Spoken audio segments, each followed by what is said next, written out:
Hello, welcome everyone. So today's gonna be the first solo stream. I'm actually kind of amazed at how many guests I've had so far. I thought this would happen much sooner, but something I'm gonna have to do more or less at some point. So I wanted to try and get a rep in to get comfortable with this. It might not go as long because I will, I guess, be talking twice as much. I definitely conserve energy during the co-hosting streams by just letting the other person blabber a bit while I'm managing the reviewing stuff. So it might be a bit slower and more chill, and I don't know if I'll go quite as long as I usually do, but we'll kind of gauge it as we go.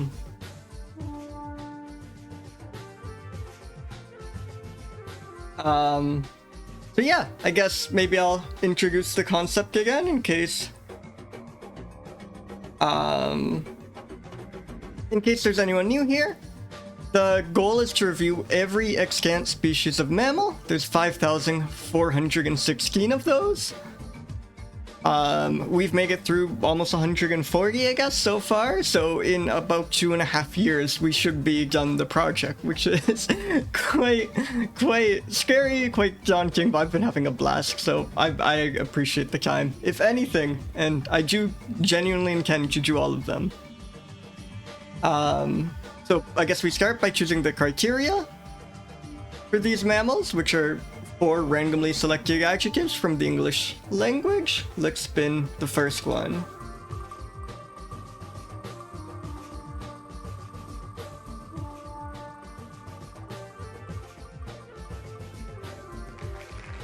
Stimulating. That's doable. That's like how exciting it is, how engaging it is. We can definitely do stimulating. Maybe has a bit of like a perverted energy I don't appreciate, but we trust the wheel and how it deals to us.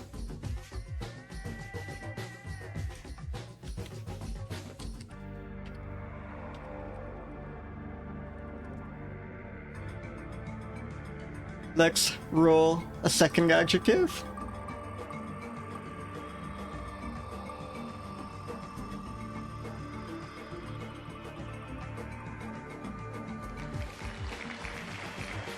Uncomfortable. That's interesting. There's like 2 ways of interpreting them. The more literal one would be how uncomfortable it looks. That seems a bit tough. We can also think about how uncomfortable it makes us, like how unnerving it is. That would be more discomforting than uncomfortable, but it could be describing our experience of seeing the mammal and not the mammal itself. I think I'm willing to bend semantics a bit to make this work. And, you know, I don't want to veto any adjective unless I'm like completely forced to.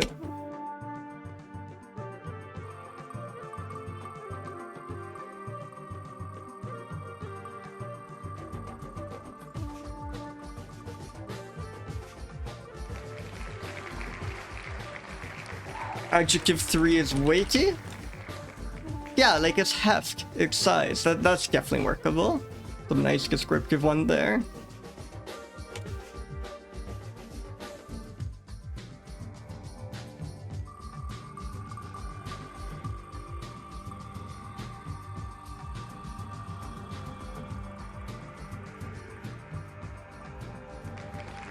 Adjective 4 is heavy. That's kind of funny. Like almost identical to the previous one. I don't know if anyone has suggestions how to differentiate the two beyond just vibes.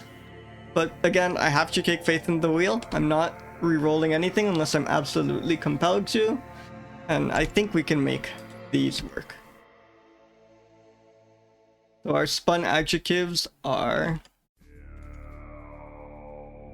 heavy, weighty, uncomfortable, and stimulating. Let's fill those into our template.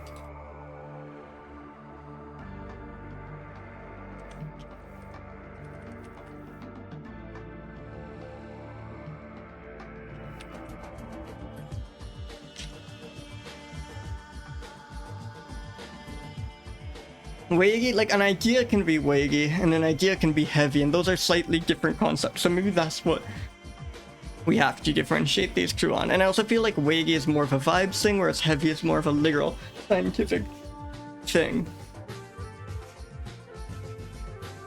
I think we can do this. Again, a big of a challenge, but the wheel loves to challenge us, so we just have to have full faith in its intent.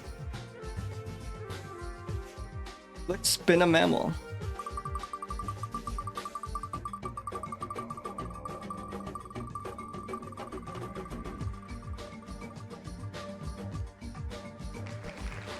Ooh, Cephalophus? Wait, what the hell is... Because cephalopods... That's like... Twigs and octopodes, octopuses, I don't know. And dorsal sounds like... This sounds very marine to me. I'm worried I'm being misled by the cephalopod connection, because it's obviously not a cephalopod. No, this is a dweeker, a bay dweeker. This is, when I was testing this concept, I did roll one of these. Or dweeker, I think dweeker was what I determined the pronunciation was.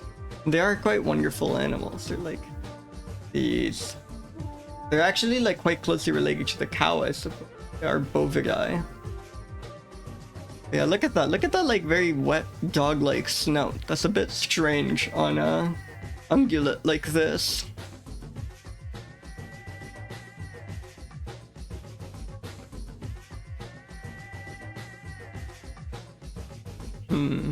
What can we learn about the bay dweekers? Nocturnal. It remains solitary.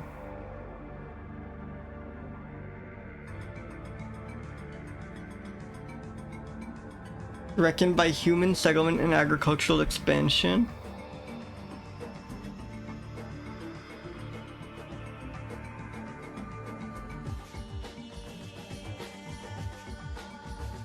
During the day, it rests against trees or in thickets. It tends to remain solitary, but pairs can also be observed. Yeah, seems very much a lone wolf type of animal.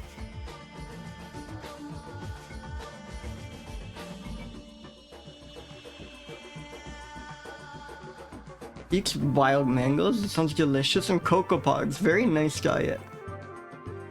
Mostly fruit. Occasionally birds and eggs. Dog food may serve as supplement for captive individuals. Because if you have one of these at the zoo, you can just get away with feeding it dog food and it is content. Historically overhunted. Okay, I think this is enough information to go off, and a lot of images, definitely quite helpful.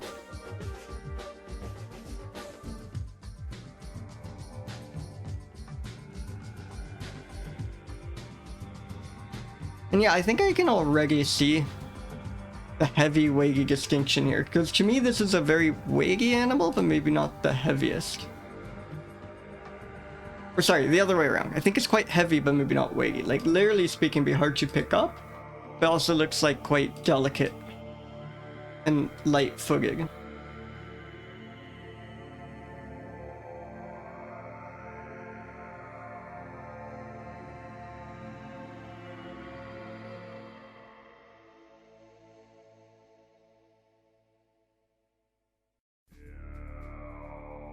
Let's scale that down a bit.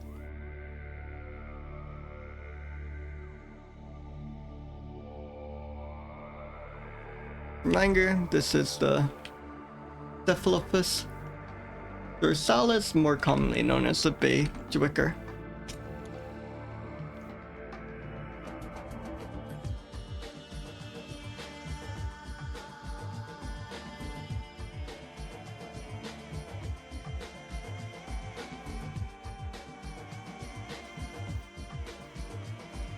It's stimulating. It's like quite interesting and strange looking, but still very like, I don't know, typical ungulate. So I think it scores well. I don't think it scores astronomically by any means. Maybe I'll rein that in a bit. Maybe like a 174. Stimulating. Uncomfortable. Okay, so this is very different because it looks like it's quite comforting in intent, but I find something about its face I find quite like uneasing, like that. Like the snout is like too rubbery and too shiny, and those eyes just like kind of scare into your soul. There's something disconcerting about the head shape. I've known this on a past dweeker. Again, this is my first official dweeker review, but I did roll a dweeker in a test stream, and I also noticed its like skull was strangely prominent. There's definitely something uneasing about this, so I actually think it overall scores a very high uncomfortable score, at least from my judgment. 206 maybe. You know, I'm gonna go higher because yeah, there's something deeply unnerving about this to me. That's probably just me. Again, these are subjective reviews. And yeah, here I'm just kicking through my guns. I don't think this is, if we have weight in heavy, the wheel must want us to distinguish these. And I think literally speaking, it is quite heavy. Like, yeah, around this, maybe like a 171. But it also looks light and delicate. I'm gonna give it a low weighty score. For notes, that gives us a total of 648. Find the image attribution seems to be lies primo. Yeah. Okay, excellent. Someone's here. So I was wondering about this. Yeah, emotional weight and emotional. It's weird because heavy and weighty can both be used to describe emotions, but I think weighty is more fitting in that sense. But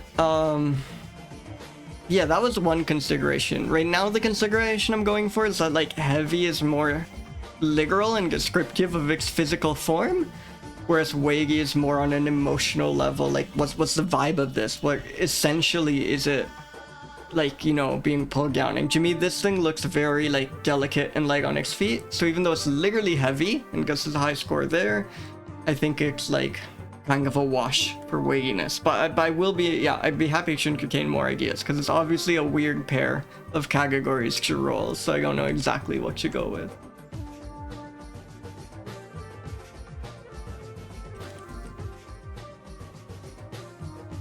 Yeah, that's exactly my thinking. Unnerving gaze for sure.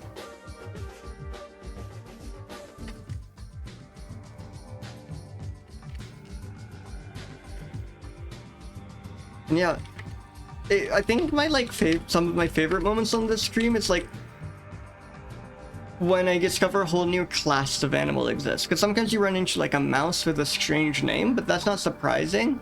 But it makes sense that this thing is called a duiker and not like a forest deer or something. It's not like quite a deer, it's not quite an antelope. It does look quite strange. It's like a duiker is not something I knew existed before now, but I'm very intrigued.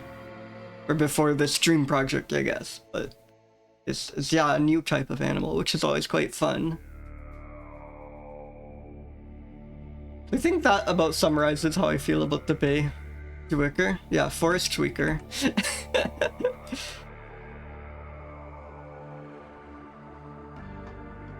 Such a strange word. I love the Dutch language. I assume that's where it comes from. It sounds very Dutch. Yeah, there is also a forest tweaker. Maybe not. There are a few. Oh, they're type of antelope. Diker? No, yeah, diker. Whoa, even weirder. And yes, it is from Afrikaans.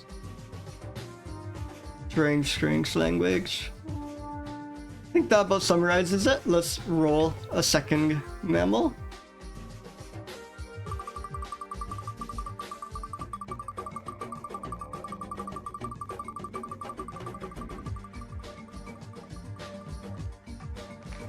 Crocidura. That should be a shrew. Crocidura is like one of the biggest genera of shrews.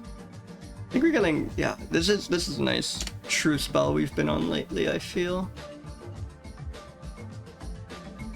Let's pull up the Wikipedia article. Oh, the Christmas Island shrew. Wonderful. You just...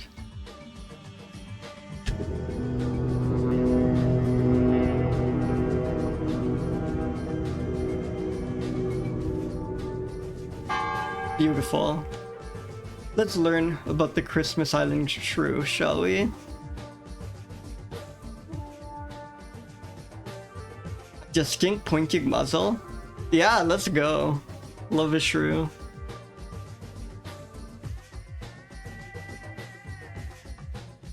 It primarily feeds on small beetles and uses holes in rocks and tree roots for shelter. This thing must be tiny. How do you live inside a tree root? That's crazy. A hole inside a tree root. Yeah, 5 grams. That's... wow. Varies from other forms of species in that it is beset by... with the long fine hairs, and its tail is much greater in length.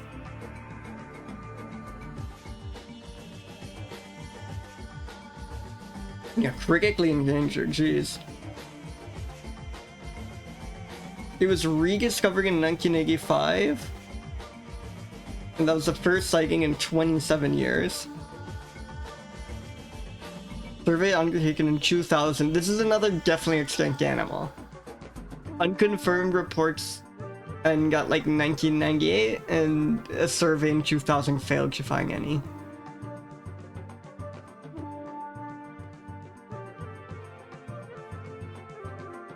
I love this.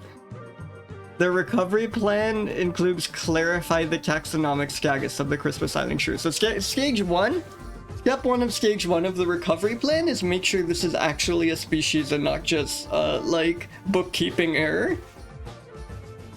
Yes, and then step 2 is continue figuring out what this is. Like, do these even exist and where are they? And I love this. Control abundance and spread of yellow crazy ants. Yellow crazy ants is a great concept.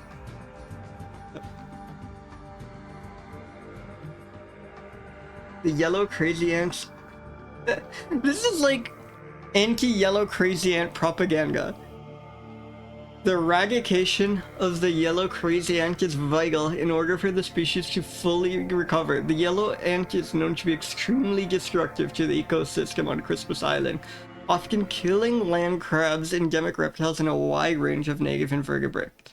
The yellow crazy ants are believed to be a danger to all mammals, birds, and reptiles on the island. I'm just gonna kind of quote that up to excluding the on the island part, because I think that's a wonderful quote. But yeah, let's start reviewing the Christmas Island shrew. Yeah, the yellow crazy ants must be stopped.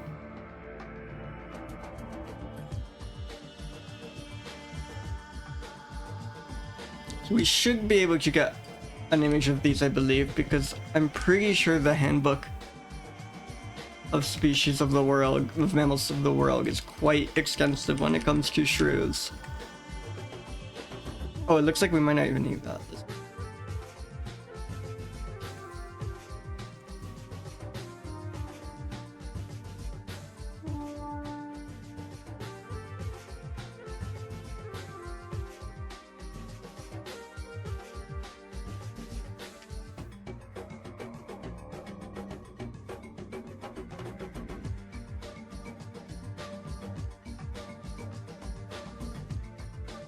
So yeah, it looks like they do have it. Number 281.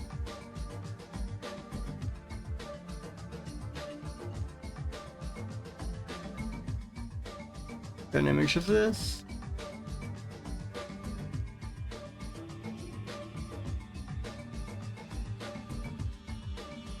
There we go, 281. Oh, this fellow's quite interesting. I think I've seen this plate before.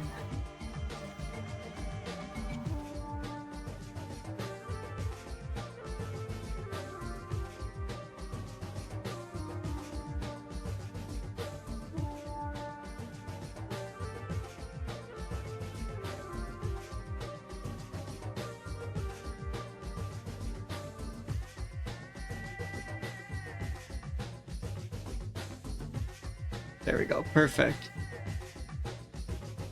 Christmas Island shrew.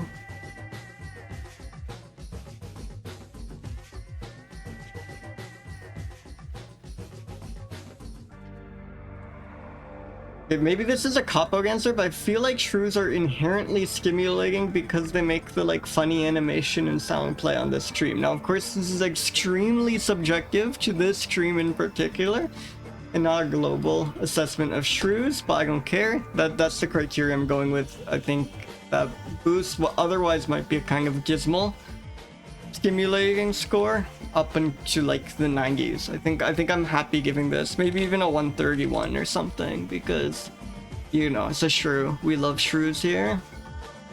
Uncomfortable. Now I'm gonna switch what I mean by uncomfortable and just point out that it does seem quite uncomfortable and that it like is threatened by yellow crazy ants, and I think few things would make me more uncomfortable than having yellow crazy ants be my main threat, you know? That is not a very reassuring threat. Yeah, the yellow crazy ants are absolutely the series villain. Yeah, another very high uncomfortable score here. Okay, if we're taking heavy to be more literal, then it is certainly not heavy. It's like 5 grams. I'm gonna give that like an 11. It's hard to imagine an animal that weighs a lot less than 5 grams. Weighty? To be perfectly honest, I don't think it's very weighty either. This thing looks like it's ready to blow off on its feet. It has a bit of chubbiness going for it, so that brings it a bit higher than its heaviness scores, but I would give it like a 33 maybe. And let's see if I can find the illustrator.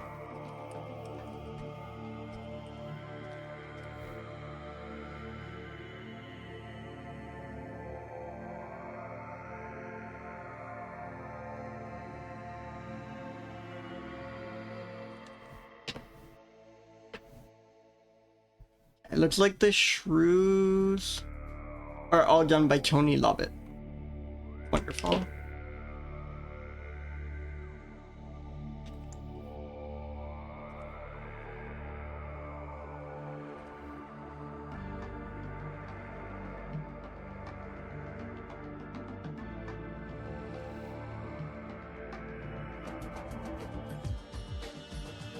Lick spin, a new mammal, I suppose.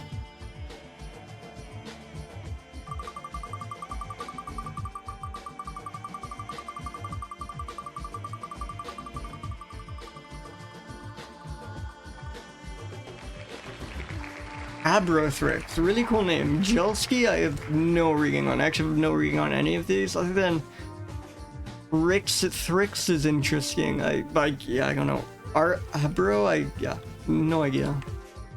Can't even think of like other words with those roots.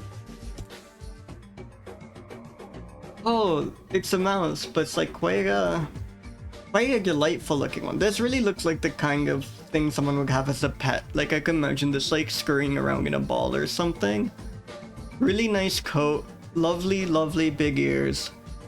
That's a great animal. Jelski's altiplano mouse, Jelski's grass mouse, or the ornate acrodont. Once again, I'm not going with the first name because the ornate acrodont is too good of a name to pass up. I'm kind of curious what kind of thing these are. They seem to be nondescript, unnamed rodents. Grass mice, it seems. Yeah, I love the Pokemon typing we get on these. These all are just these South Andean mice. The entire tribe of mice from southern Peru down to the Patagonian steppe. Wonderful. I wonder if GVIF has more information about these, because Wikipedia really seems quite lacking, and it'd be nice if we had a bit more to go off.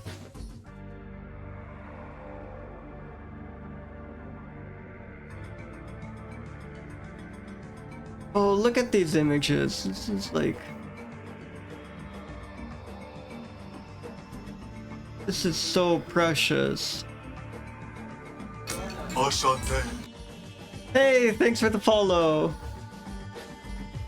What a baby. Look at this little thing. Abrothrix jelskii. Hey, Cube! Welcome!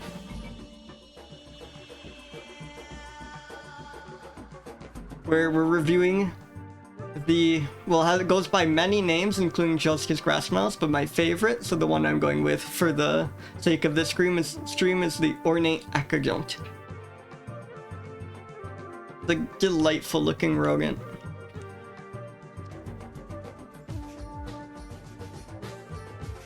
Yeah, so it's very cute. I think that's about all we've established. Let's see if there's more on GBIF. Eeks Forbes. What the hell is a forb? Is anyone familiar with forbs?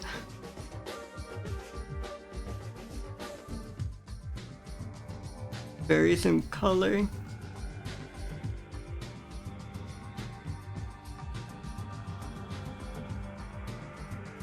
Lives in grassy places, rocks, vacant huts, and even occupied houses. So this thing does scurry around in your home. I have no idea what a forb is, but these things do feed on them.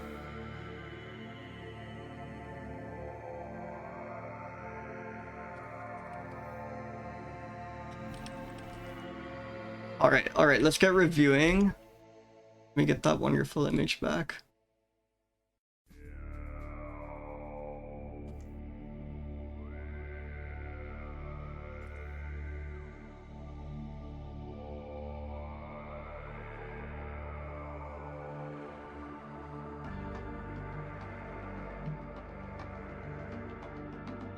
How stimulating is this? Again, like, I think cuteness contributes to the stimulating factor. This thing is adorable. I think that alone gives it quite a high stimulating score. Like, it's just pleasing to look at, you know? We love the ornate acadont. But in the end of the day, it's just like another of these rodents, so I think you would kind of tire of it eventually. It's not like, you know, we gotta save room for all the, like, colorful gibbons of the world and so on. Uncomfortable? This one looks extremely comfortable. Like, maybe that's excessive. Maybe there's a big of fear in its size, but I think like a 44. It just looks so cozy, bundled up there.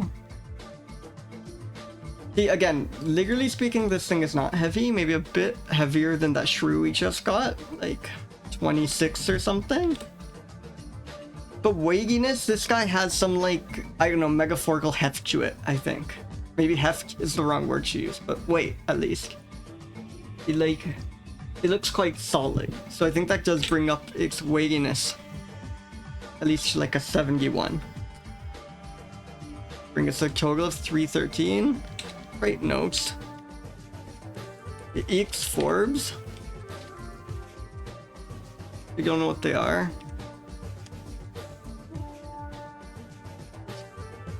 Incredibly cute. Definitely want to make a note of that. And the last thing I wanted to know was a thing about its habitat. Yeah, I think this is just like such a wonderful list of places for this creature.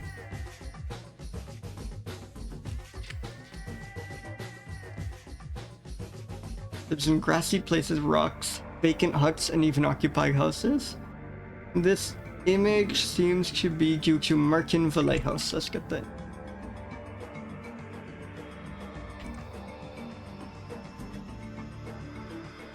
Wonderful.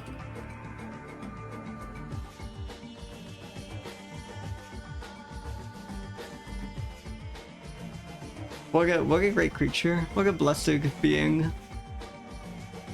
Let's spin a new mammal.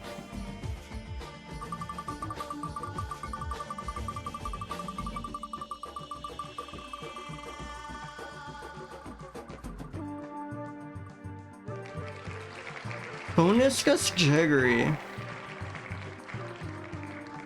It's like proboscis is a word. What does scus mean? Is that some nose thing? I don't think so, because we've had nose is like rhino, but maybe that's a Greek Latin thing. Let's see. Peter's trumpet-eared bat. Also known as the common trumpet-eared bat. Oh, I love this like image of its range.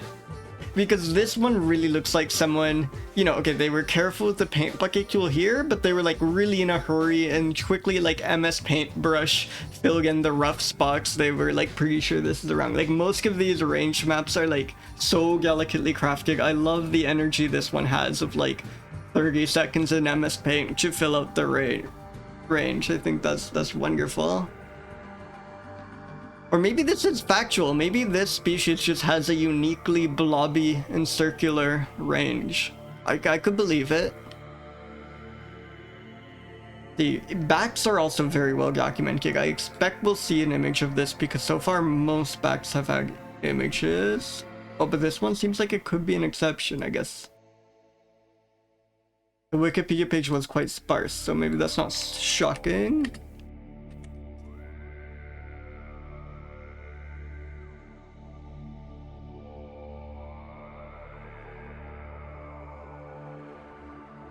Yeah, the images on GBIF seem to mainly just be logs reporting an observation.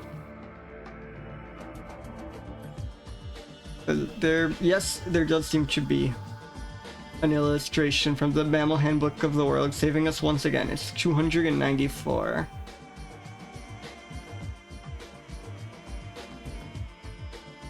Oh, that's very cute. Look at that smile on this bat. Look at that. It's so happy. What an expression. I always wonder when these like animal plate illustrators are given the backs to illustrate, is there some like taxonomic, some biological detail that makes them give them the different faces, or is that just them having fun? Like they want Peter's trumpet-eared bat to just be much more excited than this like angry looking fellow just below it. I hope it's just them having a bit of fun, or them reflecting on like some information they got about it. Either of those. It's like 4 inches long or something. This is a very small creature, which is definitely important to know this week. Let me post the species name for you all.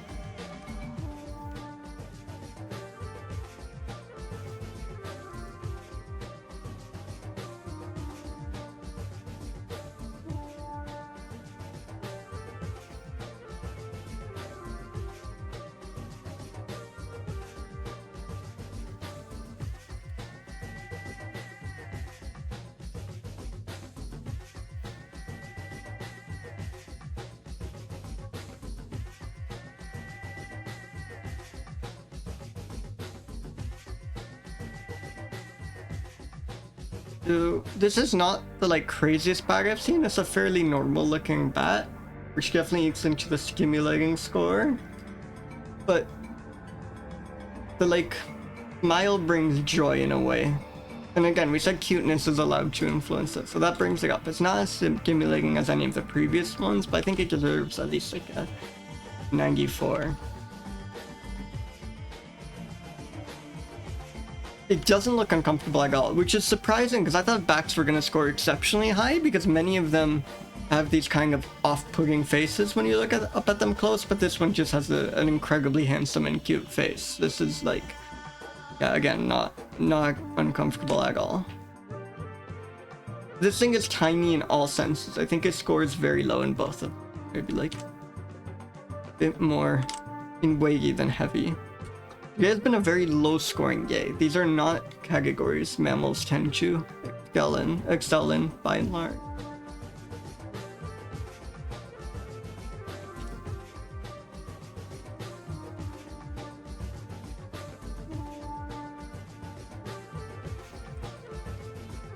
Yeah, look at that smile. Very blobby range.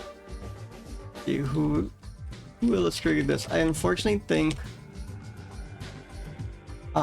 the bat issue of the Handbook of Mammals of the World had all the like illustrations split across multiple artists, so I don't think I will easily be able to determine it. Just saying.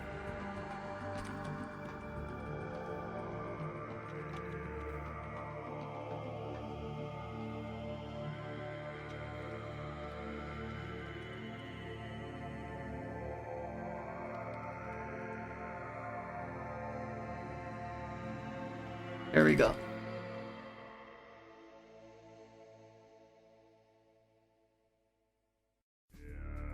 Alright, I think that's what I have to say about that bat. It's been a new mammal, I suppose.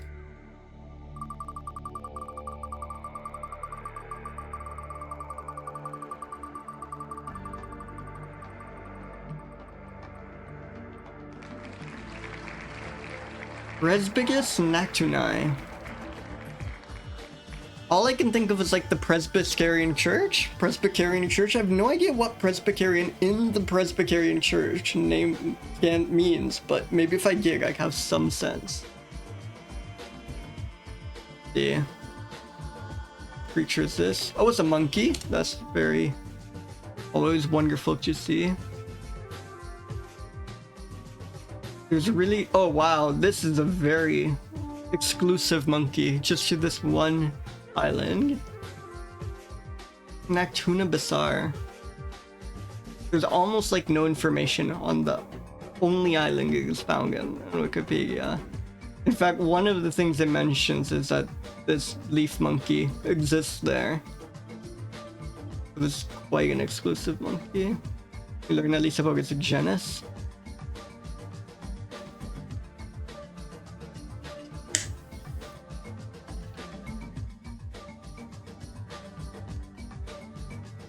Leaves, fruits, and seeds. Very, very typical boring monkey diet. I was hoping for something more exciting there.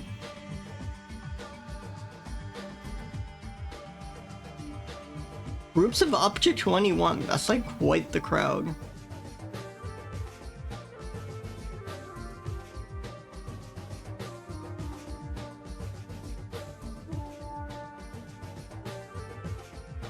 Log of, these seem to be in the log of danger. Where's ours? Act 9. Oh wow, there are a log of these. It's vulnerable, so not doing as poorly as many of its cousins. That's good, I suppose. Oh, I don't know if these images are to be trusted, but they are quite wonderful.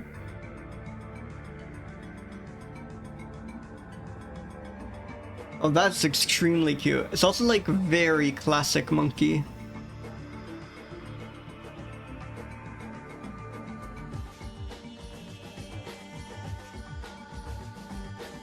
And it seems to be sourced from a Mark Spence.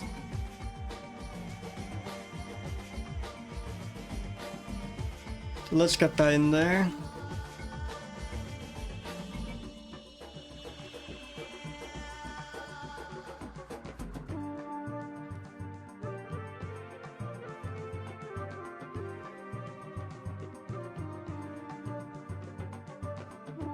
I love its like inquisitive look.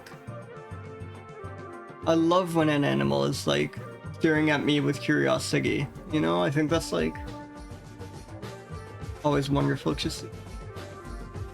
Cause like that's how I'm looking at it. It's nice to know the feeling's mutual, you know? Because it's just as bewildered by me as I am by it.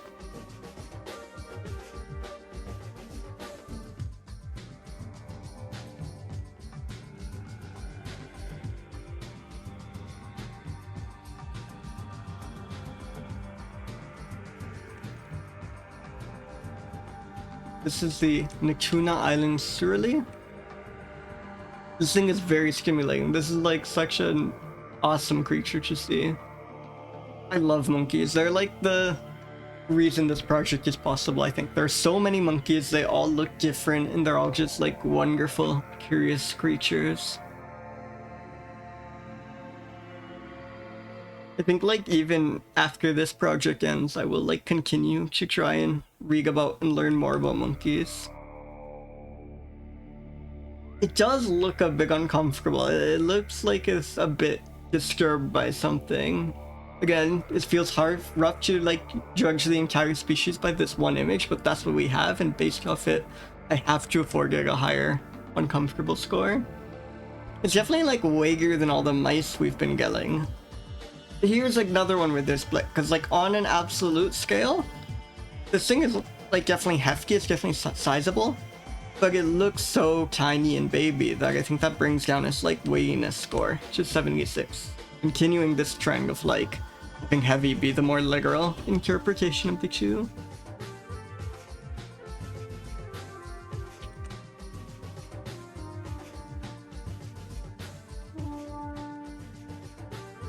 Lovely critter.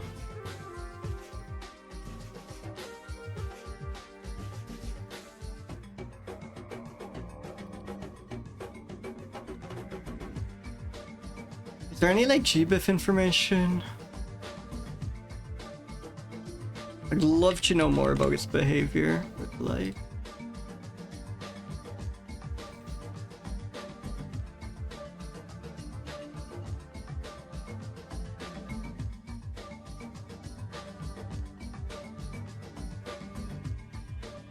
wow, very little information. Often kept as pets. That's crazy.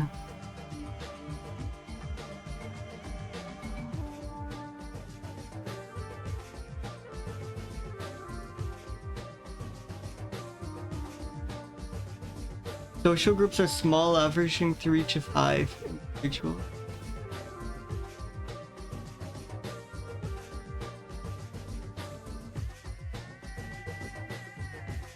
What a like insane pet to have. That is so cool. Like, provided they're chill with that. You know, like monkeys aren't always the most ethical thing to keep as pets.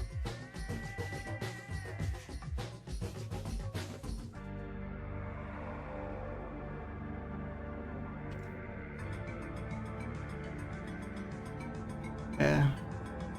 Let's spin a new mammal.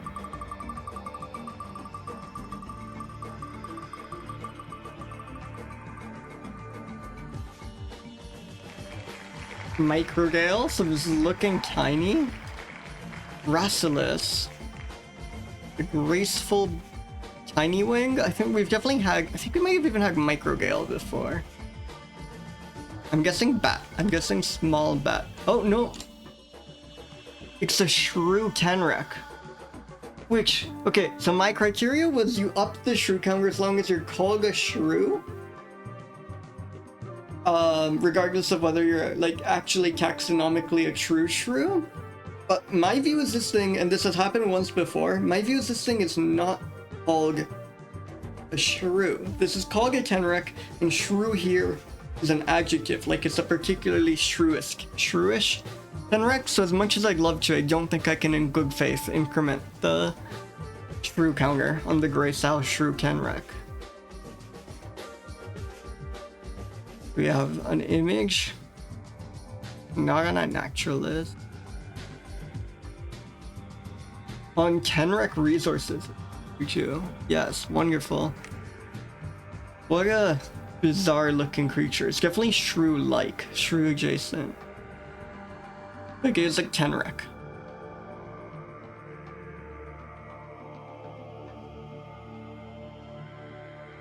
$22 grams, so it's still quite small. Madagascar is such a neat place.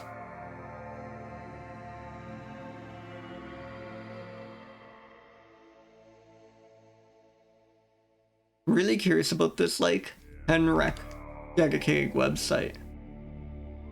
God, I'm scared to open the tenrec message board. I can imagine things get quite heated there.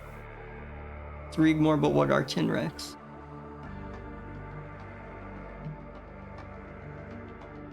Look at this illustration. Oh, the tenrecs, for example, are closely allied species, coincident both in space and time. That is definitely going as a note today.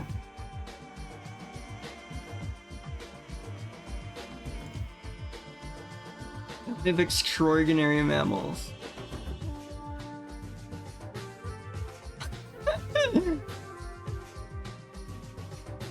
In a suburb of Antananarivo, I find a young Englishman who is happy to share his tenrecs. We all love a young Englishman who's happy to share his tenrecs.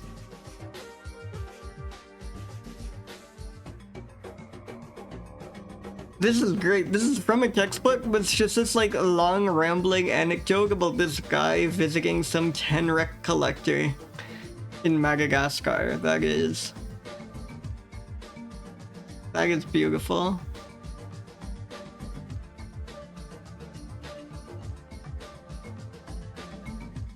Wonderful. So I'm guessing tenrecs are some like Madagascar exclusive. Yeah. Oh, this is cool. So they're like one taxonomic group. As a result of convergent evolution, you've got like fake hedgehogs, fake shrews, fake opossums, fake rats, and fake mice. All as tenrecs. Like a cool fact.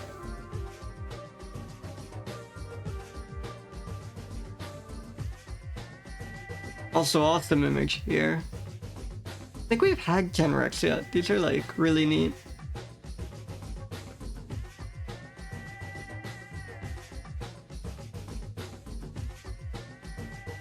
Okay, let's review the gracile shrew tenrec.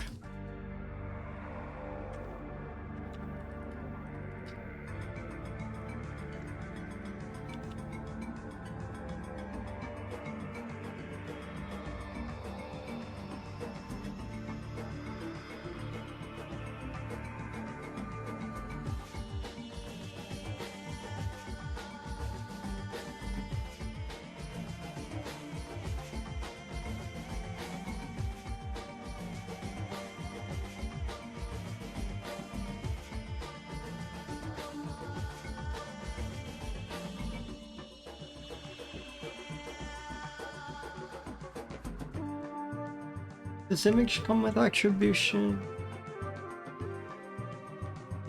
Herald ships. I feel like we maybe had herald ships before. Wonderful if so.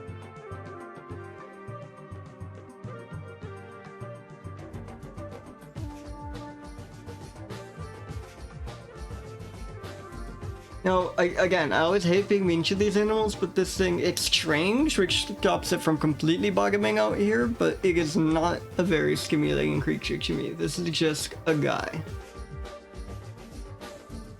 Uncomfortable, again, it's bizarre, so that does bump up its uncomfortableness. Or I can't tell if we've like hit a weird stretch of eerie looking animals, or if I'm just unnerved by all mammals and only noticing it now. Feel this gets same weight and heavy. Or it looks exactly as heavy as it is, you know?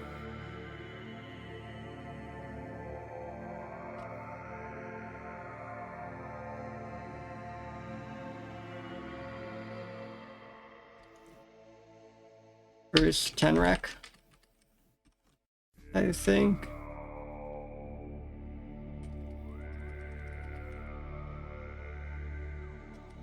It looks like someone drew a shrew from memory to me. All the classic shrew features are there, but it's also not a shrew. Clearly not a shrew.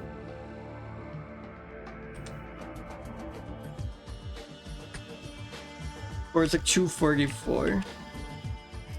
Given today's numbers, that's actually not bad. We've been getting very small creatures that are not particularly stimulating or uncomfortable.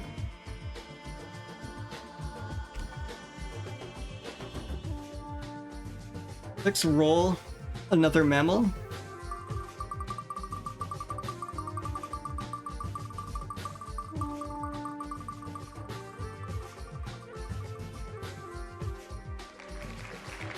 Macropus, was that flying foxes? Flying foxes were something similar.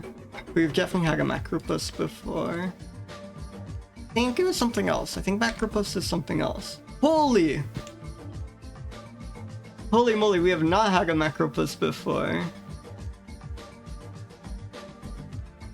It also looks like macropus is outdated and this is really Osphranter, but that is a red kangaroo. This is like... God, I'm trying to think. In Canberra, were these the kangaroos I've seen? They're definitely like... I thought they were more brown than this, but maybe. I'm pretty sure in my month in Australia I may have seen this. Oh yeah, no, okay, their coloration can be much duller, it seems. Yeah. Yeah, I think it's very... Let's see if the distribution... Oh, but it doesn't look like they're... I think Canberra's a bit closer to the coast than this, but I think it's to go back... Let's see. Yeah, breeding... I don't know, inconclusive. I don't know how many kangaroo species there are. I definitely could have... No, this actually seems more like the kangaroo I was getting. Maybe... But that's a kangaroo. Holy shit. Kangaroo.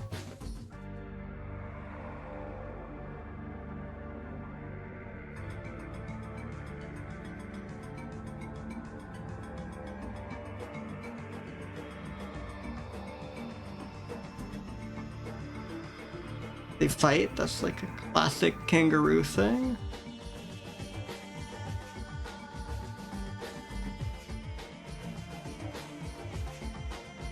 Oh, a female may adopt another female's joey. That's... I had no idea.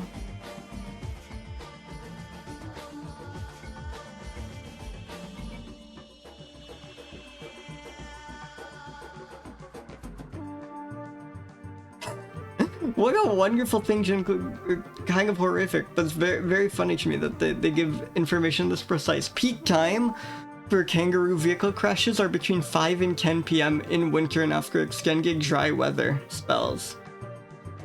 If you're driving out in the outback, I suppose, just be careful around those times. Be extra alert in the evening.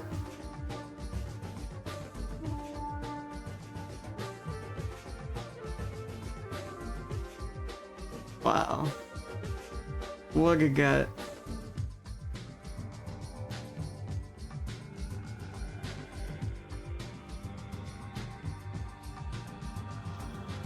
Oh yeah, they like hide in your... Yeah, because I guess it's like extremely hot in the outback, so they hide in small salt bushes. Grazing takes up most of their daily activity. They're adept swimmers. That's shocking to me. This does not look like an animal built to swim.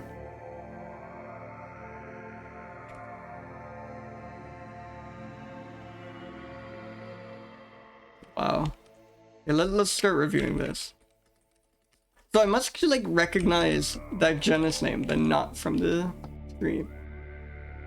Let's use the more proper, up-to-date species name. Osphranter rufus.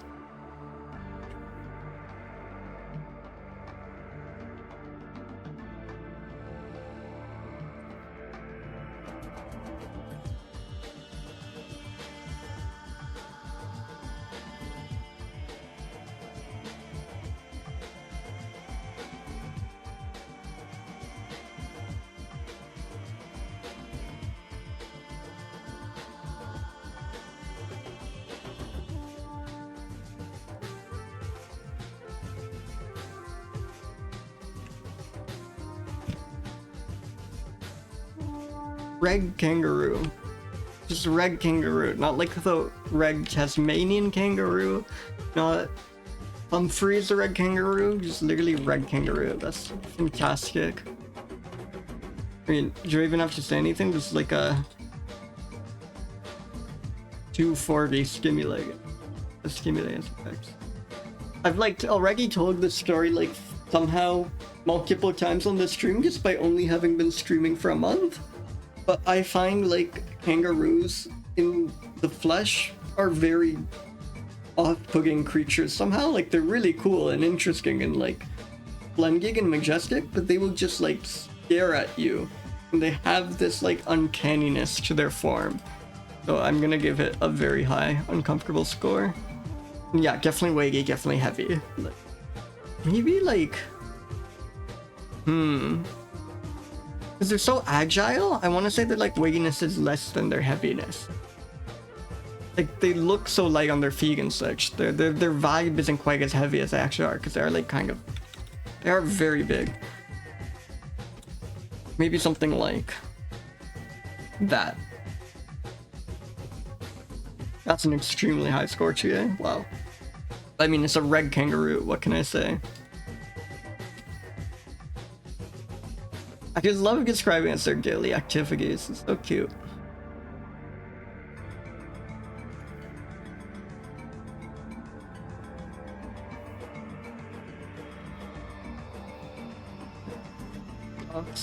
Other joeys.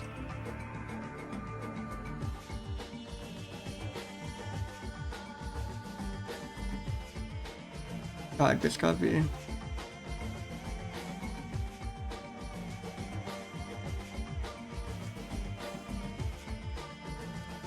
Stay alert.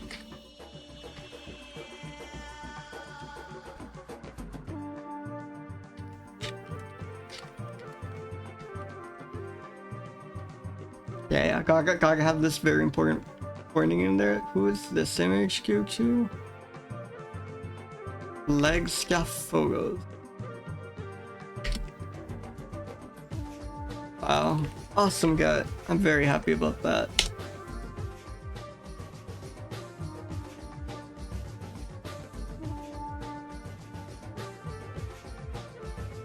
Alright, let's spin one more mammal, then maybe I'll take a quick break and advance my laundry inside.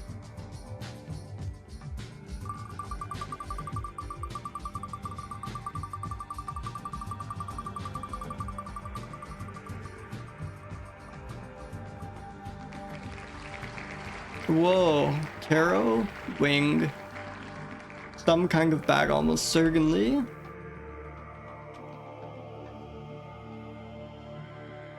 Doogie Mustache Bat, wonderful name.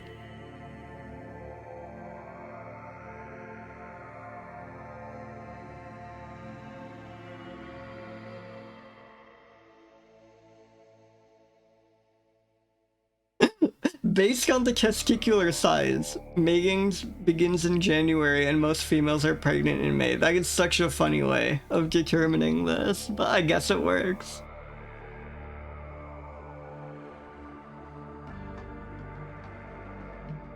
So these are microbats because they echolocate, so definitely on the smaller side.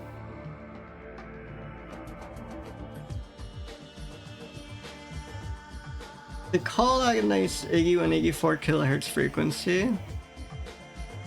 Oh, kilohertz, that's like extremely high pitch, way outside our range.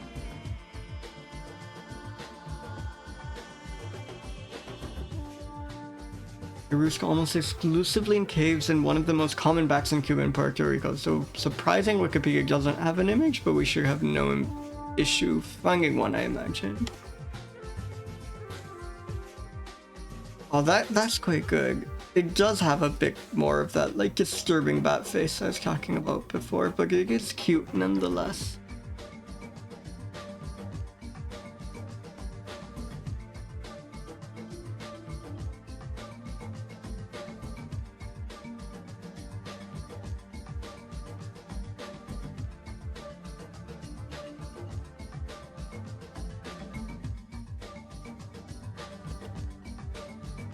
Let's get reviewing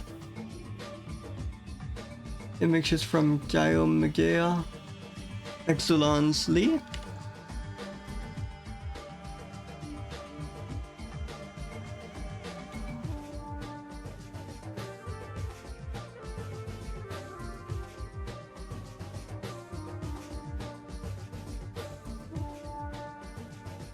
Twiggy Mustache Bat. That's such a good name. Though I don't. It's the angle, I guess, but I don't see the mustache here. And it doesn't really look Thugi either, if I'm being honest. Here's a closer up. No, this thing doesn't have a mustache at all. I'm sorry. Look.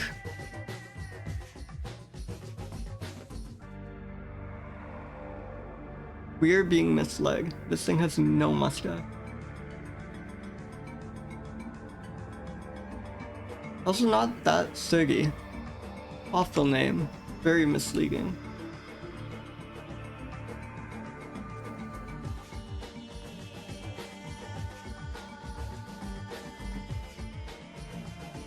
Is this stimulating? I think a bag is inherently a bit stimulating.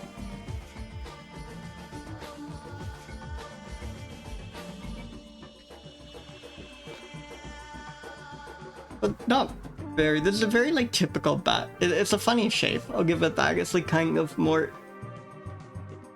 durable than mouse, which is kind of interesting.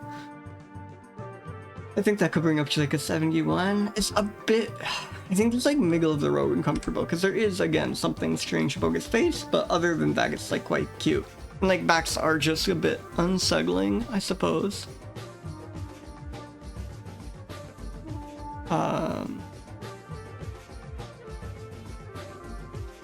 Yeah, it's tiny.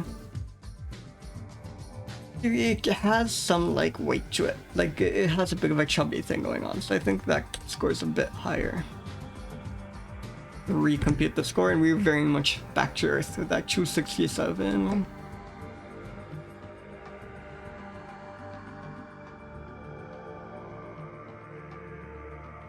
Alright, so that's like a decent number of animals off the bat. Let me take a real quick break and I'll be back with you in 4 minutes.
Welcome back, everyone. A nice cup of this jasmine green tea. Let's continue reviewing mammals. Pretty good pace, I feel. We're already through 8.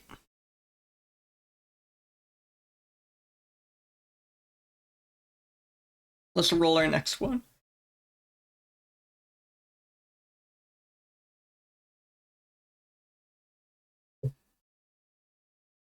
Thyroptera, so probably another bat. Really on a bat craze recently.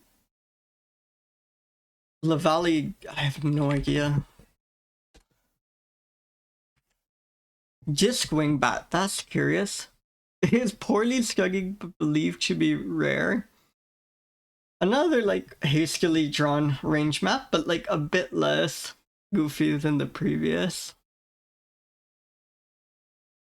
Interesting. Yeah, let's see what GBIF has to say about this creature, because it does seem quite elusive.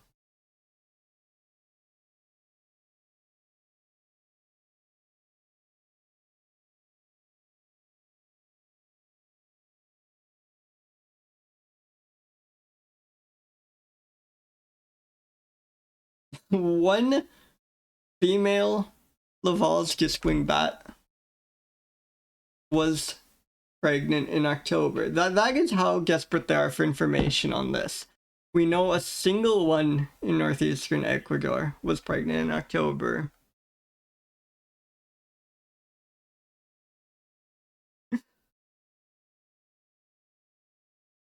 There is really not much they have to say about Laval's disc-wing bat. Forearm is hairy. Awesome.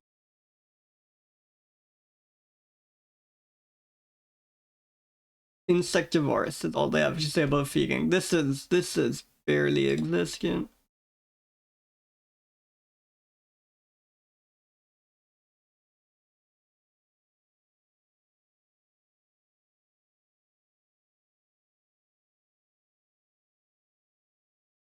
Oh, and it's probably one of these, but they're not sure which, so it looks like I will have to draw it. And at least use these kind of as a guiding principle. I've not been drawing much. I'm definitely going to be getting rusty. God, this is like nearly unprecedented tiny amounts of information to go off. This is quite fun.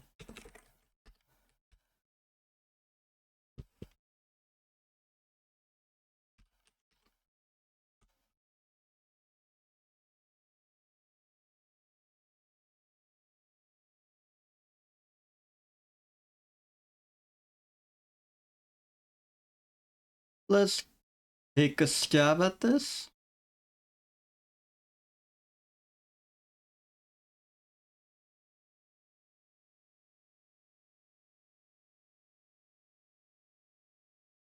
Like, make sure I'm on the right leg.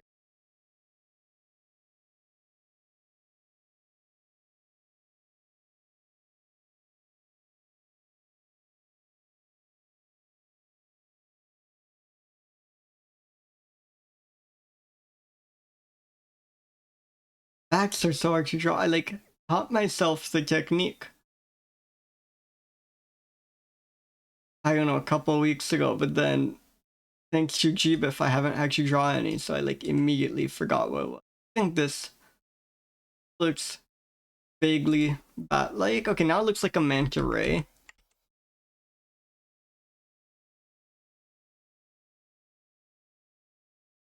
Like little feet here.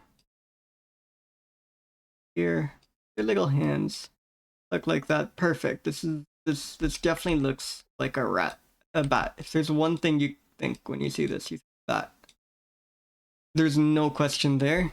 Stimulating? Screw this thing. This thing does not exist. It gets like an 8 on stimulating. Uncomfortable? I feel like it's a bit existential. Is non-existence an uncomfortable state of being? Maybe a little. weighty. Again, like they're probably a bit heavy in real life, but they're also like there's nothing about them there. Yeah, so this is where I guess weighty and heavy get separated. Because yeah, literally speaking, they're probably worth at least 27, but this thing is ephemeral. Our only information about their breeding comes from the fact that we think we saw a pregnant one once in October. This is like gonna be a double-digit total score. This is an 89. I think I got a bit unhinged when it's just me, but so be it.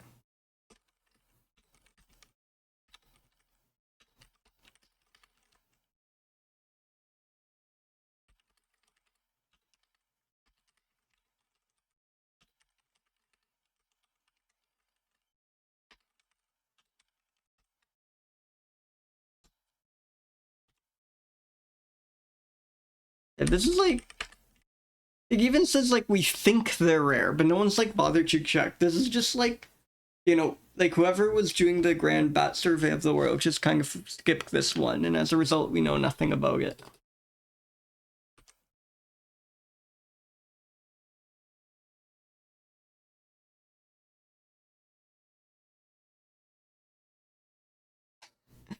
Alright, let's roll a new mammal, hopefully one whose existence is at least slightly documented.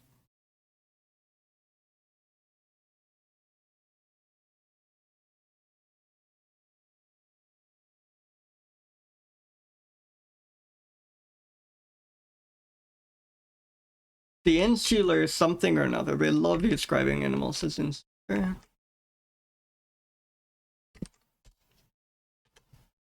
Another bat. This has been like, what is that bat streak? Let me see.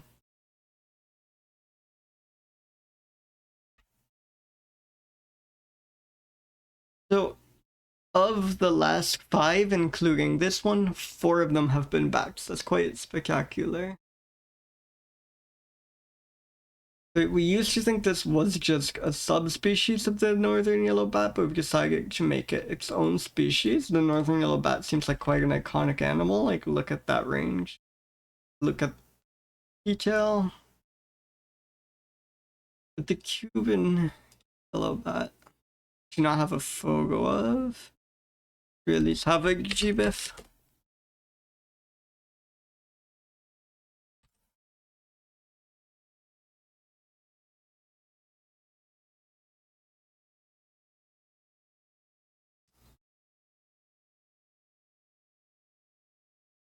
Major threats include habitat losses and tropical storm. Only known from 10 localities. Area of occupancy less than 700 kilometers squared. That's quite obscure.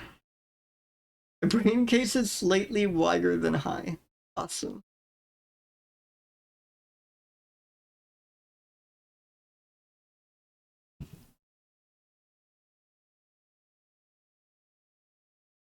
Densely furred Uropatagium. That's great for it. Please tell me the treatment has an image. Nope, this is too new. Another back drawing, wonderful.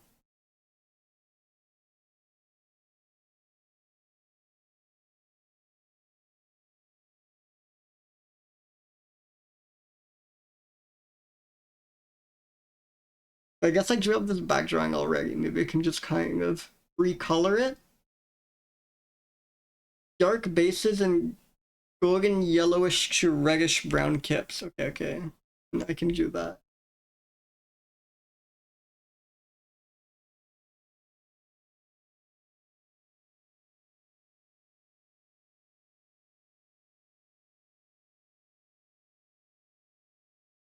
That's,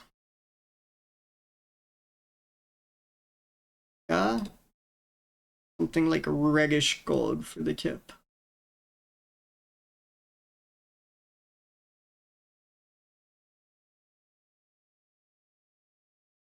Beautiful.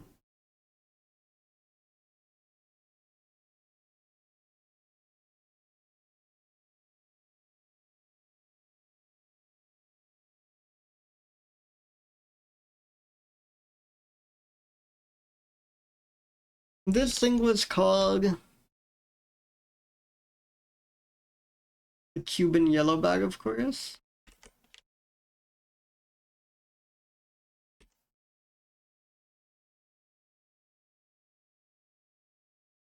So we have back-to-back nearly unacknowledged bats.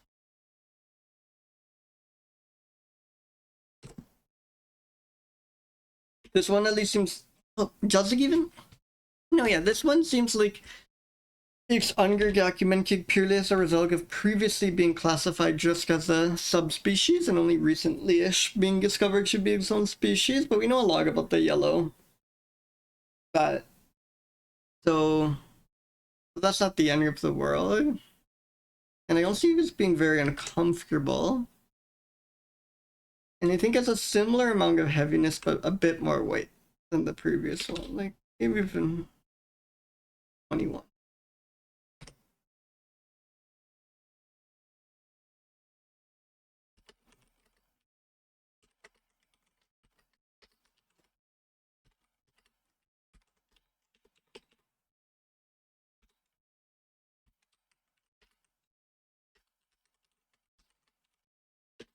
I think this summarizes thoughts.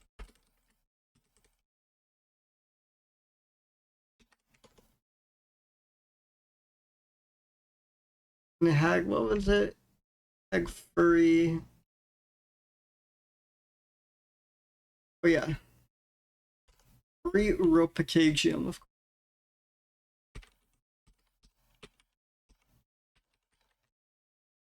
Wonderful. The Cuban yellow bat. Let's hear it for that. Let's hear it for hopefully not getting another extremely obscure bat, though it would also be quite funny if we did.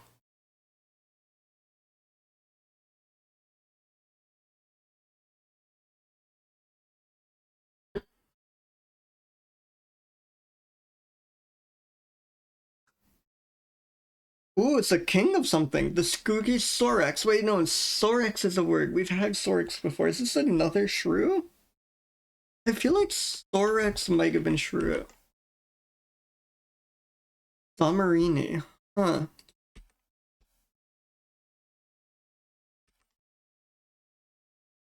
The Hero Shrew. Also known as the Armored Shrew. Wonderful name. Also, this, like, black and white photo is so scary to have as this representative image. Like, it makes it seem like this was last seen in, like, 1911, but then it's also let's get least concerned, so go figure. They're just getting a bit artistic with it. But yeah, shrew, you know what that means? The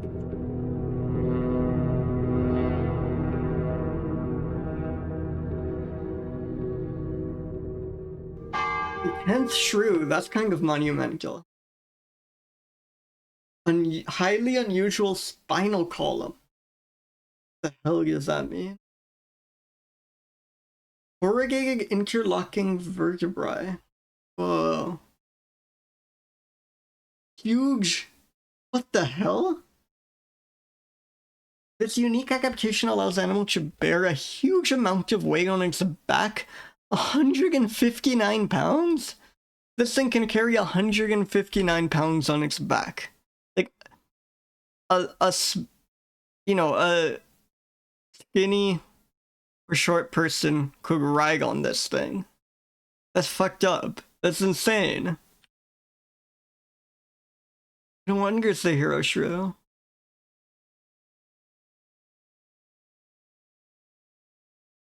The spine accounts for 4% of its body weight, in contrast to half or 1.6 for a typical small mammal.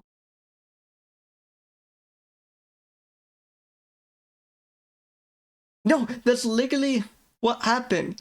After some mystical preparation, an adult male estimated to weigh 72 kilograms stepped on a shrew and balanced himself on one foot. After several minutes, the man stepped off and the shrew left unharmed. Insane. The feet represented a weight of roughly 1,000 times the animal's body weight, the equivalent of a human holding 10 elephants. 4 times more robust than any other vertebrate. Holy shit, what a roll. The hero shrew is revered in its homeland. This is like the most incredible shrew.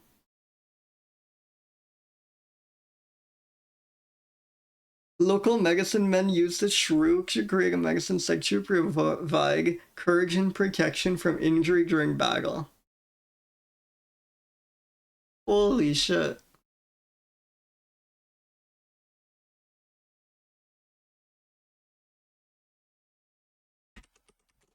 Are there like photos of this?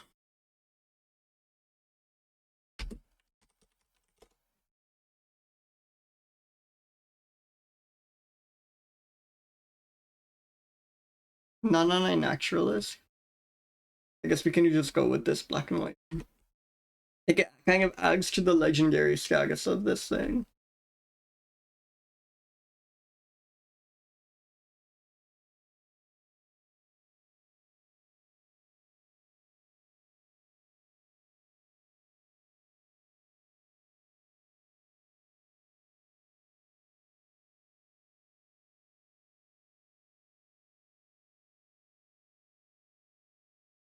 Holy shit.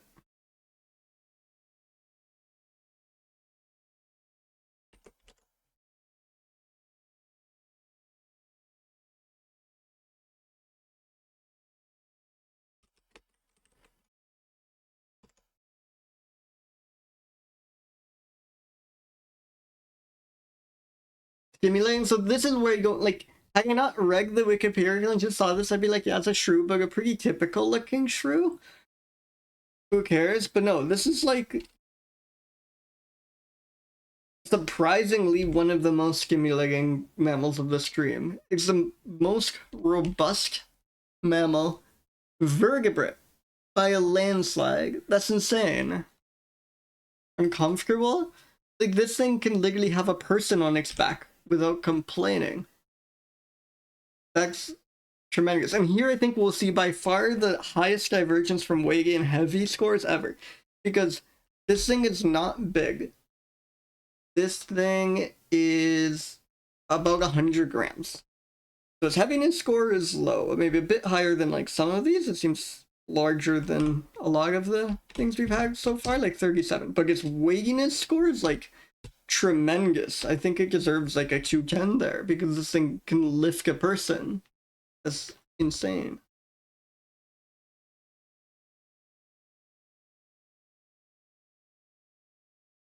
Holy shit. Exactly 500. Beautiful.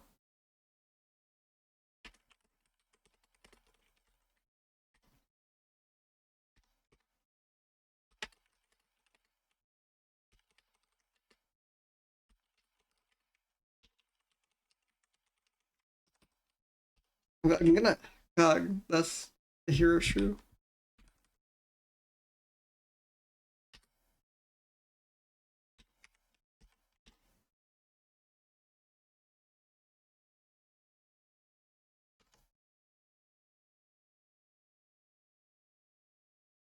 That's also awesome. The evolutionary benefit of its unusual spine is unknown.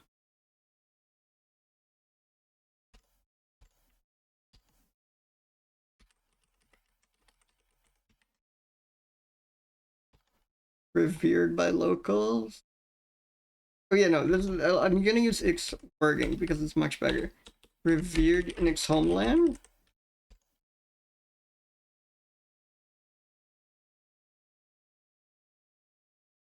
Tradition holds that any part of the shrew, even its ashes, will provide invincibility in battle. That's tremendous.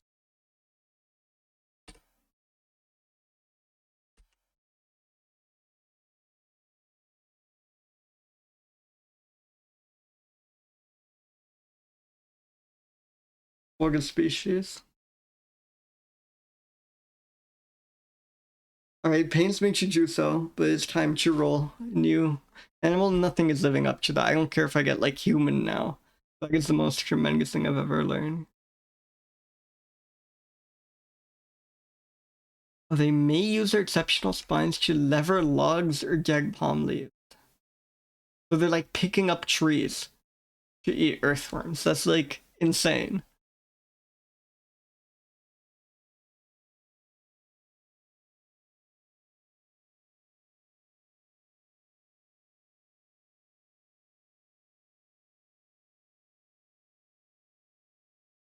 Oh, miss. This is another mouse thing.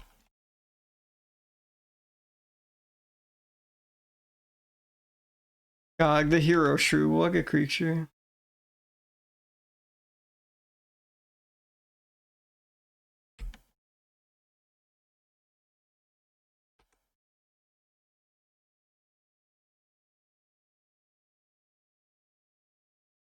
So what about this? The big-eared climbing rat, another climbing rat. We've had one before.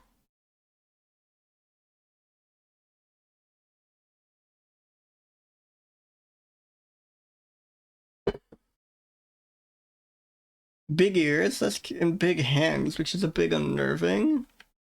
Real cute.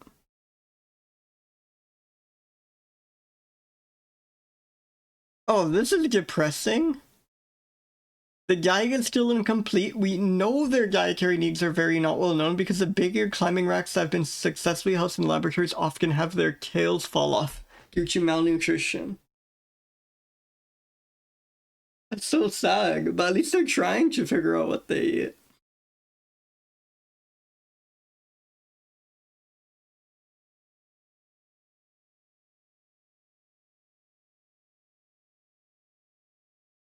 They're a good model for some incredibly obscure disease.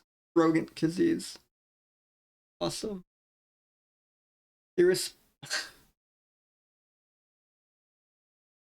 Newborns are very advanced for their age. They chase their mothers almost from birth, and by day 6, they open their eyes and they cling to their mother's cheeks for 50 days. By day 2, they respond to loud noises. I kind of thought everything always responds to loud noises, but apparently that's learned behavior. You can just like scream at a newborn and it will not care less for most rats, it seems, but not the big-eared climbing rat. And like, with ears like that, can you blame it for being quickly disturbed by loud noises?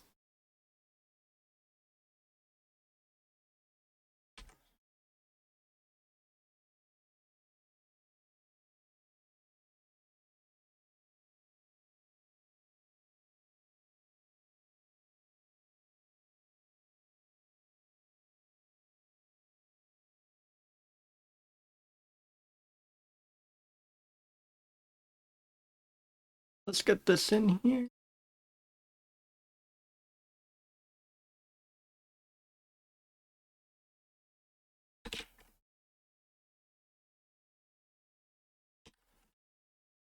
Also, if you like have a friend who's really into rock climbing, as like many of my friends are, and you just want to like destroy them, you can like hit them with just the like title of this Wikipedia article. You in the group chat, you just like tag someone under this link, and they're never recovering from that. Big-eared climbing rat. It's like a brugalone.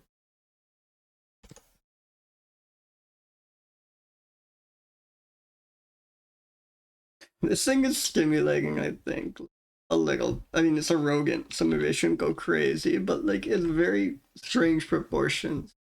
Which also make it a bit uncomfortable, to me at least. Like, it's not so much the ears, but the hands. The hands are like way too big on this. It bothers me, and like a bit too human-like.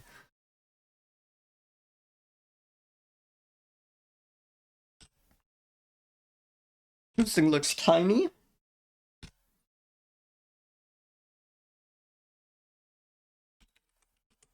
So very advanced babies. If you have a friend who's into rock climbing and has kinda big ears, it's good to know about this species because it sets you nicely for a brutal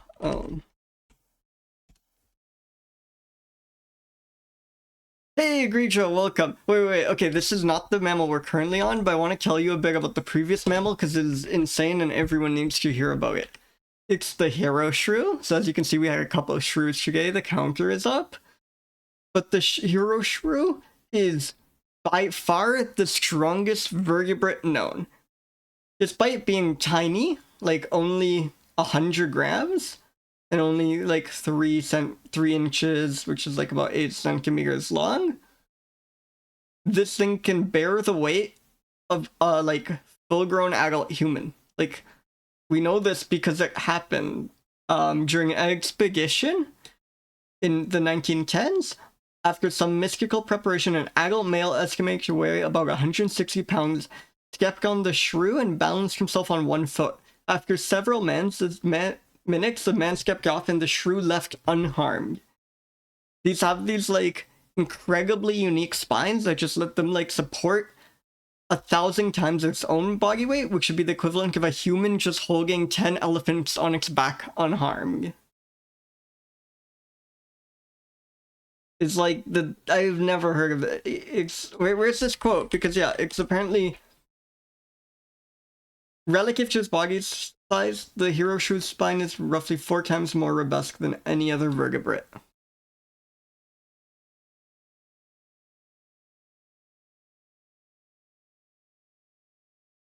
That's crazy.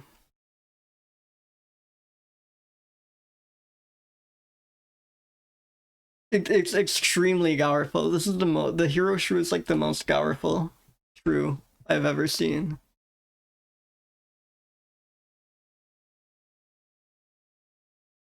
Anyways, we were just reviewing the less exciting Ototylomys phyllotis.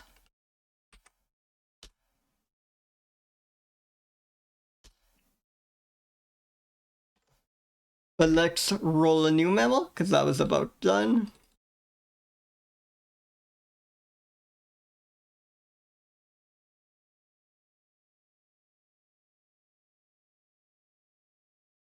Crocidura! This has been a shrew crazy. Crocidura is another shrew. That's the 3rd shrew of the game. Pull up the article before I increment the counter. It's the Congo white-toothed shrew.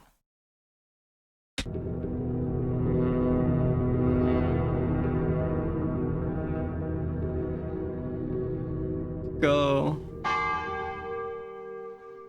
Let's go, a 3rd shrew. I know, Crocidura really sounds like crocodile. I remember being very pranked the first time I saw that. Though, I guess, of course, on a mammal reviewing stream, it would be shocking for many reasons, just been a crocodile. But yeah, it is a very funny name. Just explain where it comes from. Oh yeah, so I think croca is like tooth maybe, and that's why it's in crocodile. And then these teeth, these are renowned for their like white teeth. So that's why they both get croc in there. I'm not sure though, just a guess. It's a wonderful emote. God, Terry Scamper's emotes, they're so good. Really not much information on this one. Can we... GBIF save me? GBIF save me? Uncommon and appears to have small population size. But despite that, listed as least concern, it's just unlikely to be good. Wait.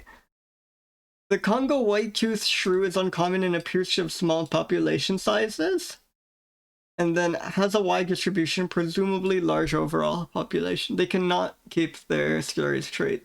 They are covering something up involving this shrew.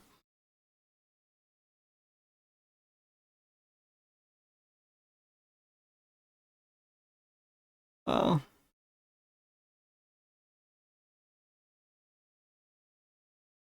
Not a lot going on with this shrew, it seems.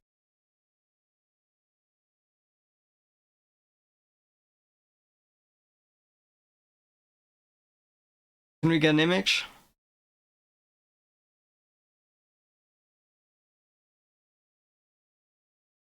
This was the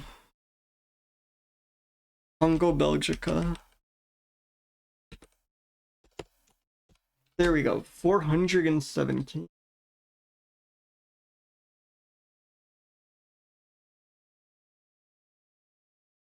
This one, that's like a very classic shrew. We've been getting a lot of ones that look like these.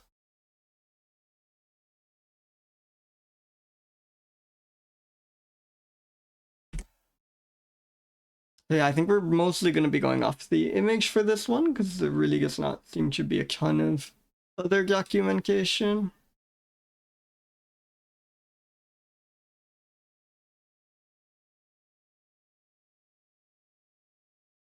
Let's review this.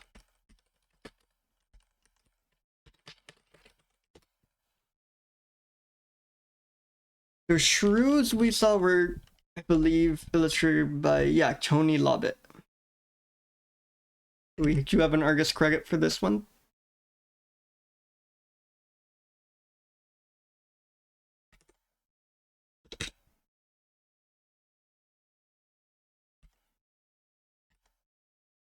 What was the common name for this? It was some sort of white-toothed shrew, I believe. Oh no, well, GBIF just says Congo shrew. It's much simpler, so let's go with that.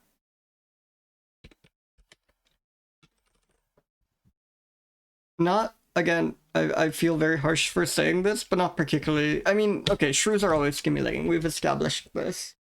It can't be that low, but this is like the most generic shrew I've seen. Uncomfortable? It does look a bit upset, maybe. I don't know. Skill overall, not very. And similarly low, I believe, weighty and heavy scores.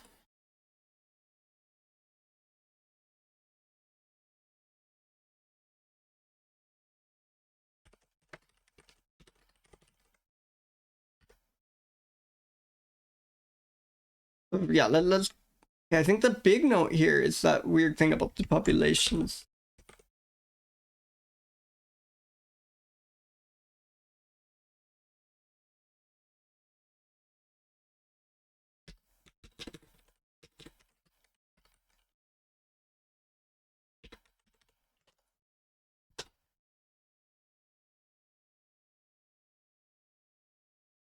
Yeah, let's mention this.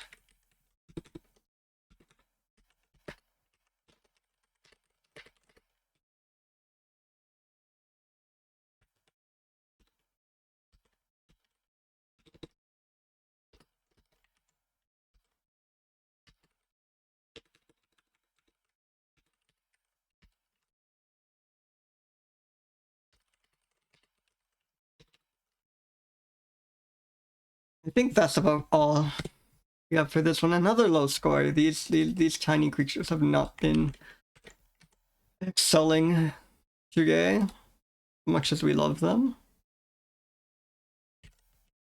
It's been another mammal.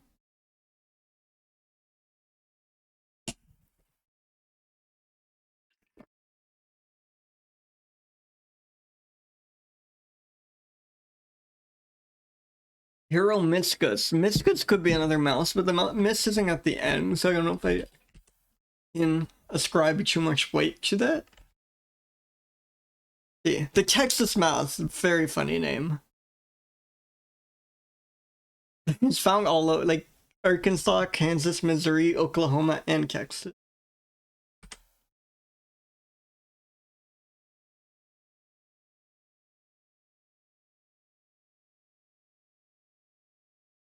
Omnivorous.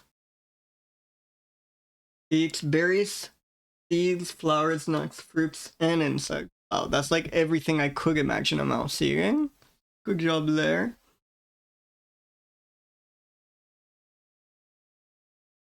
Does not hibernate.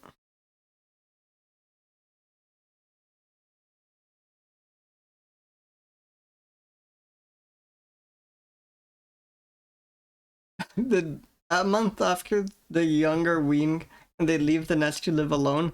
Some young though live together with their mother for a longer time. That's very cute. They're supposed to leave after a month, but some of them stick around longer. Medium ears. See. Let's see if we can learn more about the Texas mouse. Lots of photos on GBIF. Oh, this poor one in a bag. Let's go one where it's a bit more free than that. Like, yup, that's a mouse. I mean, it has some nice coloration. I'll hand get that. Very cute. Very tiny.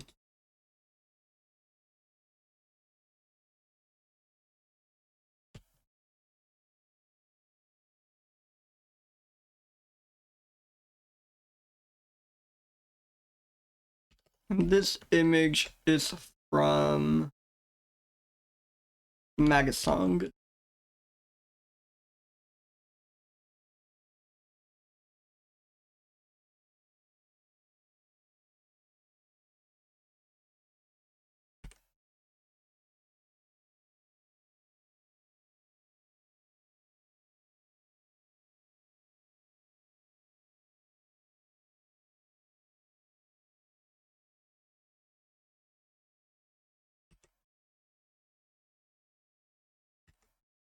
The Texas mouse.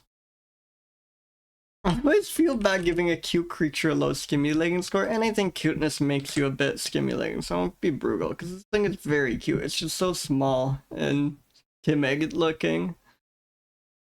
It looks extremely uncomfortable. It looks very shy, like it's about to go on stage for the first time and it's not ready. So I think that does add just uncomfortable score. And this is like tiny in every sense imaginable, I think.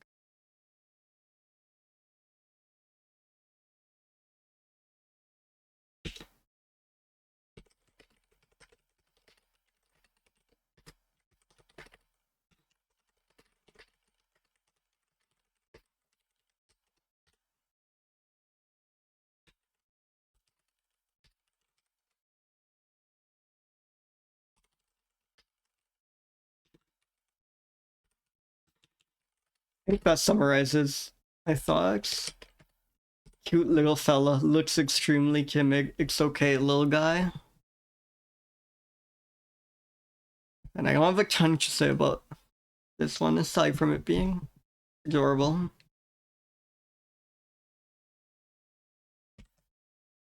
Let's spin anew.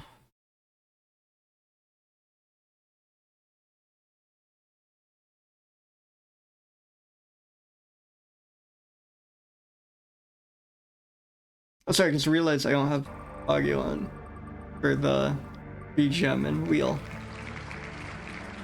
Glischropus. What is Glischropus? I've given up on thinking I know what pus means because the last time we got that it was a red kangaroo. Kind of insane. Thick-thumbed. Oh, I wonder if puss is about like fingers or thumb. Common thick-thumb bat.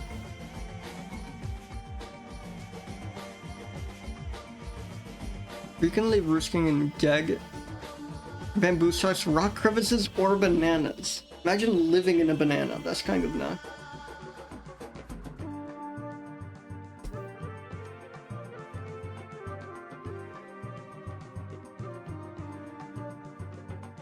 Lots of images, good.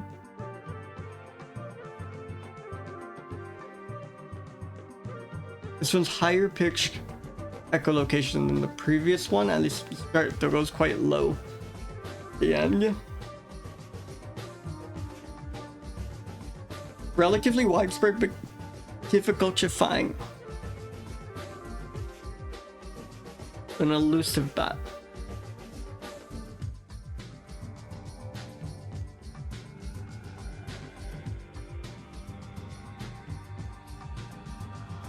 Yeah, lots of photos on 9 actually. So this is great. Look at that screaming face. Let's use this one. It's from Paolo.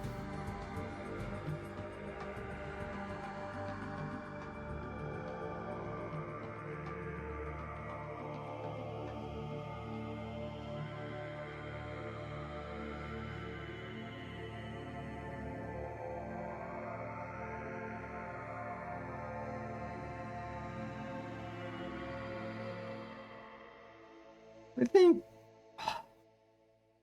it's a bit stimulating and a bit uncomfortable.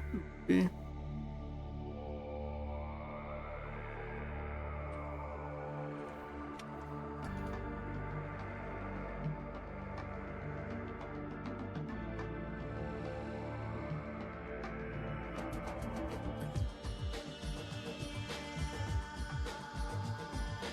Very, very funny name, the common thick-thumbed bat.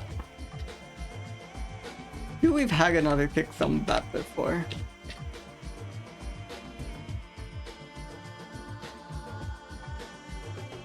Hmm. 136 is a fair accumulating score, and it looks very uncomfortable in this photo. It looks like it gets screaming in agony. Maybe like a 191. It's tiny once again.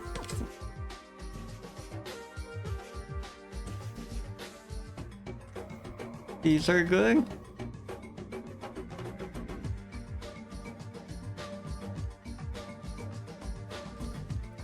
Not the most inspiring name. I would hate to be the common thick-thumbed bat. Like, it is like extraordinarily small, and it looks like it's supposed to be bigger. Actually, I'm gonna bump these scores down even.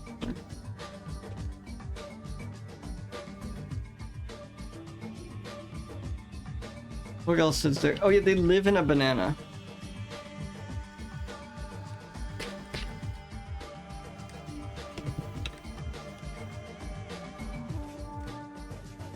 That's such a nice life, I think.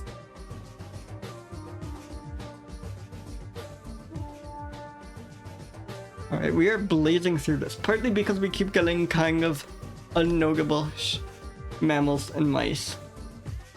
I will take it. Love to make progress on this list.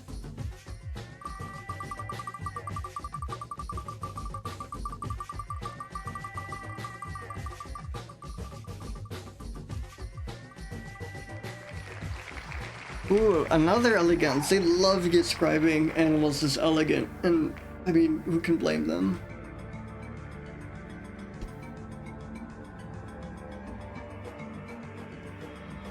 The giant flying squirrel, holy. Flying squirrels are so cool. This is insane that like multiple animals just independently learn to fly. This is really more gliding, but still. Although a large flying squirrel, it is a relatively small giant flying squirrel. What a wonderful touch. It's one of the smaller giant flying squirrels.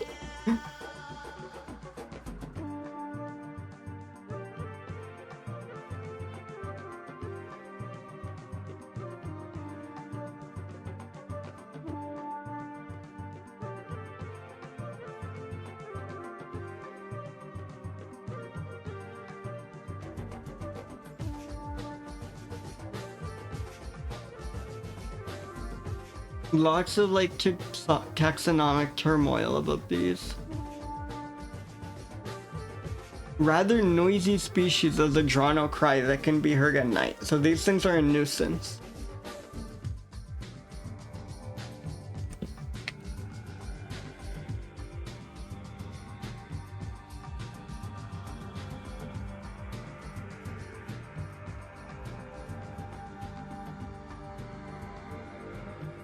Does GBIF have more info about them?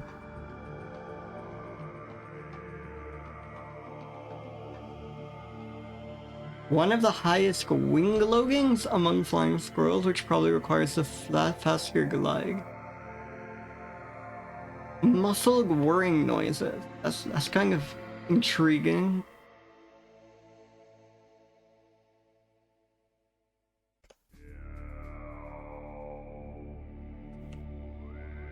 Let's review the spotted giant flying squirrel.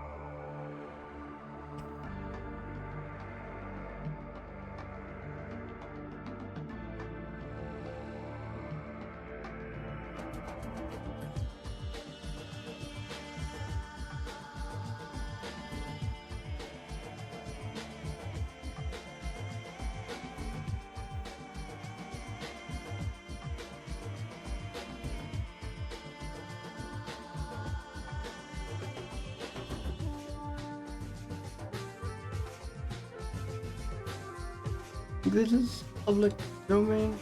Even have a listed artist.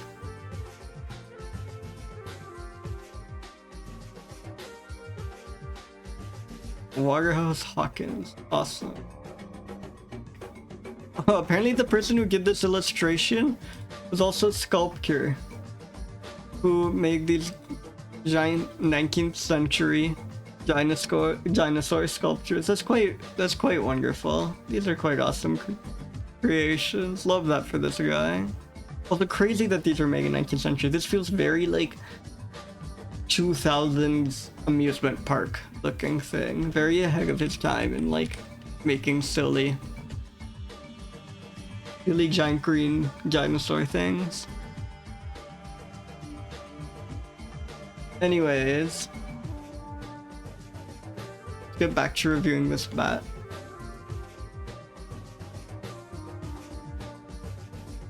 I think a flying squirrel's stimulating. Like, that's such a cool thing to be. It's awesome that they can fly.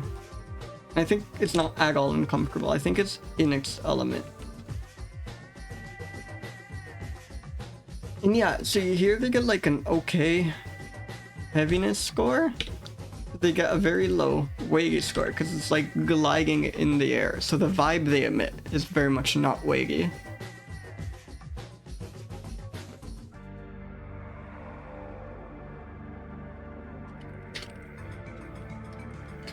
I think the notes. So cool that squirrels learn to fly. One of the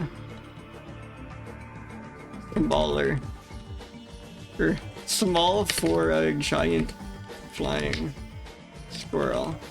Wait, and let's update that species name. What was this? The spotted giant flying squirrel? Yeah.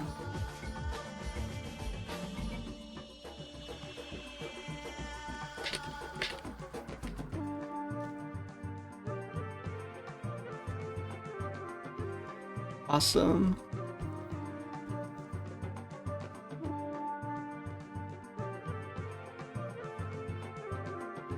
Alright, so I think I'll spin one more mammal and then take another short break. Let's see. Spin.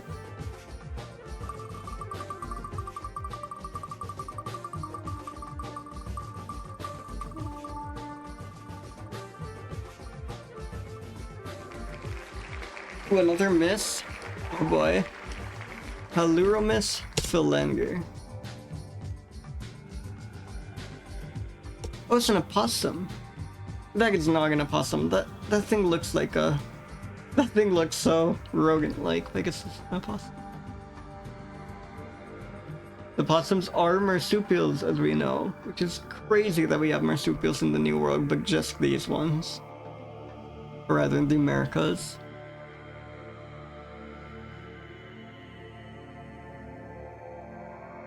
A lot of information on this. Prehensile tail acts as an additional limb for locomotion. Like a pretty impressive tail. Just a balancing or grabbing thing.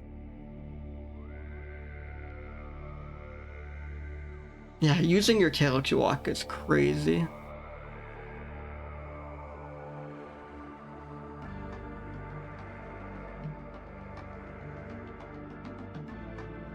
Will bite on being handled. That's cute. Do not pick these up unless you know what you're doing. Yeah, eats just about everything, including small birds and reptiles. That's crazy.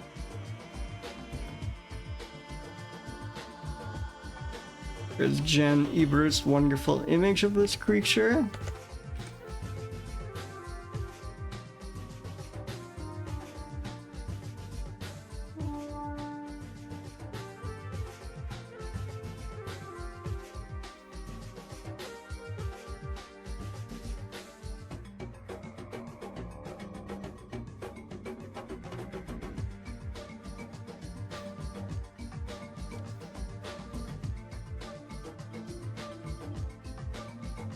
Bear tail again.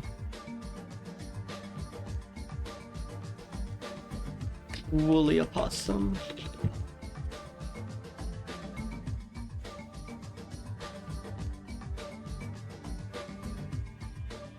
Let's review this.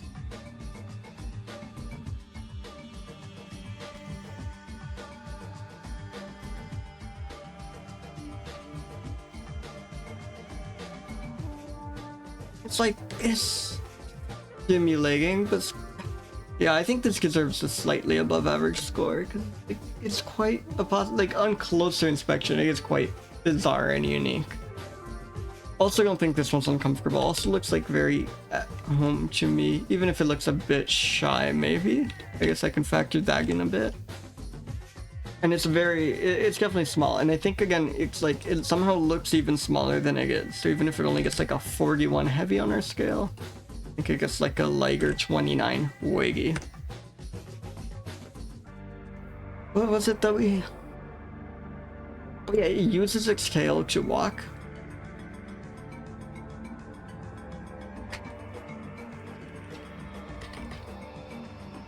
Exactly. It's very Dorsalis small. Using its tail to walk is pretty cool. Oh, I missed this. Activity in male is affected by the phase of the moon.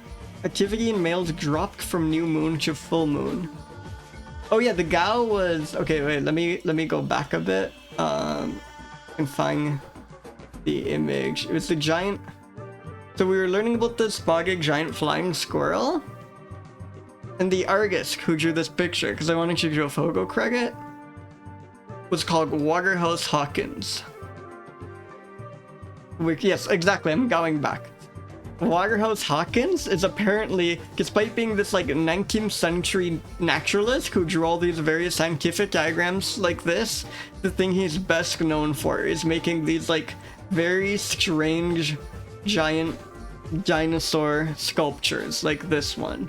And that was what was prompting the Gao. These are very, yeah, exactly. And I think it's so funny that this very serious, like, natural illustrator also had a side job where he made these, like, really fun dinosaur sculptures. And especially these don't look 19th century to me, right? This seems like something someone would make for, like, an amusement park in the 2000s. I think it's so funny that he was making these in, like, the 19th century in 1868.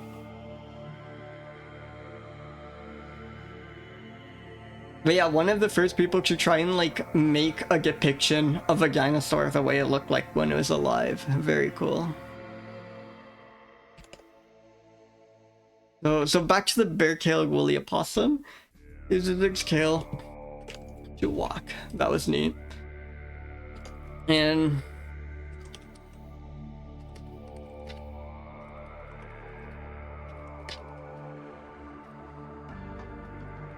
activity in male is affected by the moon phase is crazy. Like, less active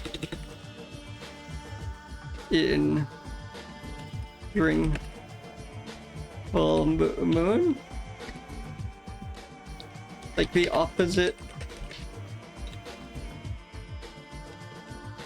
of a werewolf. It's like a really timid animal. Let's say maybe a weresloth.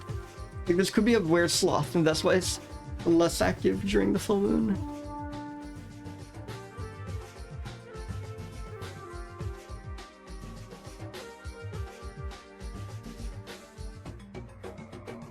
Maybe I'll take a quick 4-minute break here, just to get some water and the like.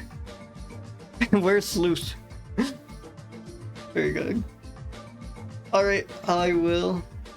Thank you, Grisha. Yeah. And feel free to take this time to also get up and stretching, maybe rehydrate. I'll see you all soon.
Welcome back, everyone!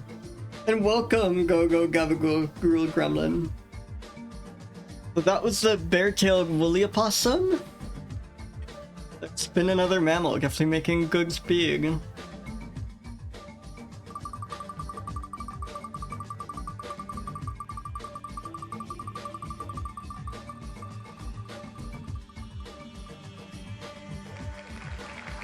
Ooh, we had another fuscus before, but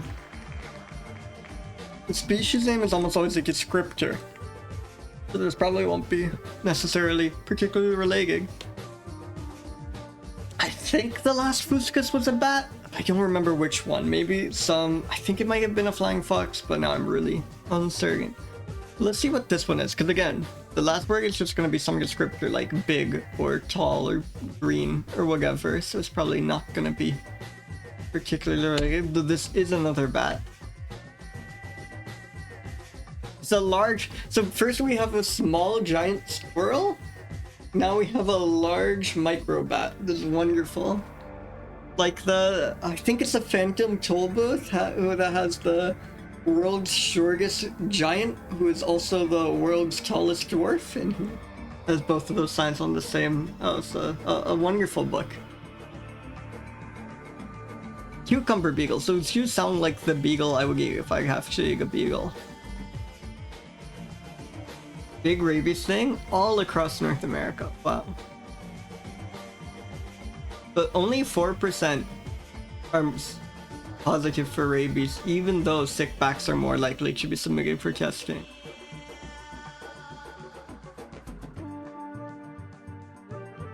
Oh, look at this menacing image. Another gal. Yeah, this thing looks vicious. Yeah, I actually agree with that. That's the perfect emote. It is exactly the same phase.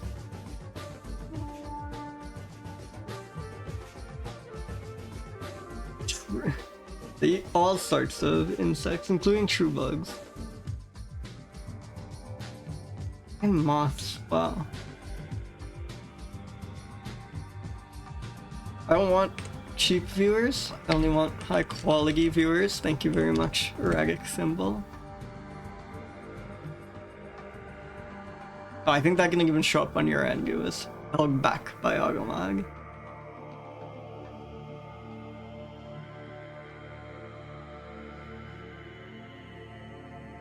Females exhibit love of place. Wonderful. With 10 to 30% of female offspring returning to their natal roost the following year, and up to 72% of adult females using the same roost in subsequent years. So these things get like attached to a home. That's very cute. It's Big Brown Bat mating season, you'll all be happy to hear. Also, Big Brown Bat is such a funny name. Like the alliteration and just the very literalness, along with the fact that it's quite small, though I guess it's a large microbat as we learn.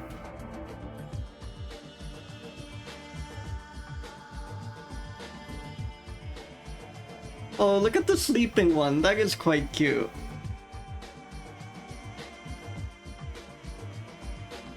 I like that image a lot. I think that's the one I'm gonna use. Precious.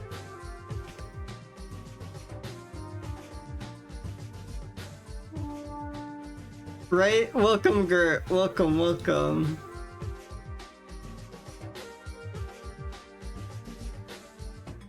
We've been getting a ton of backs today. I don't think we've ever had as many backs in a day yet. I guess it's quite fitting for October. You know, it is the season.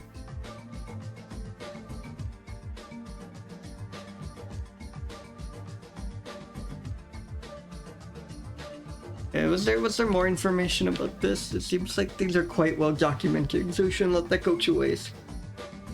But yeah, as we saw, they can be rabid. But not very often.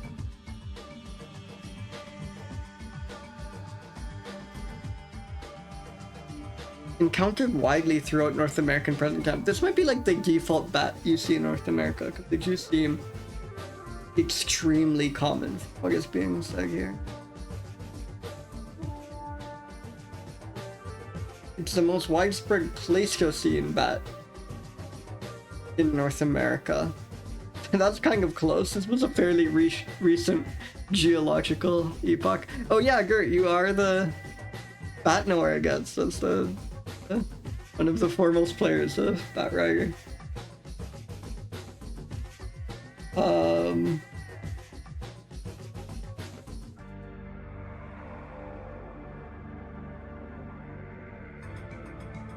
There's all this information about relation to white nose syndrome, which is a big issue for bats. But it does give them, it really looks like it was just eating like some frosted donut or something, or maybe snorting a line of coke. Wow. This is insane. The gravest threat to bats. ... ever seen. What a wonderful ellipsis. I mean it's very sad, but this sounds very like shonen anime to me. The Chugay Stream's villains are the yellow crazy ants, which are apparently a huge threat to mammals on some island of Indonesia, and white nose syndrome. Oh, so yeah, did you live in bat houses? I have rabies information. Alright, let's review the big brown bat.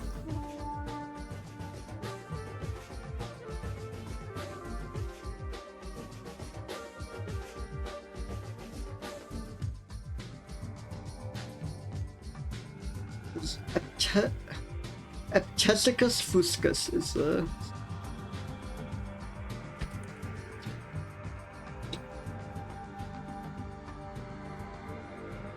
It's like cute, which does bring it up a bit, but it's also like seems to be just the default North American bat, and I think that does kind of rein in how stimulating it can be.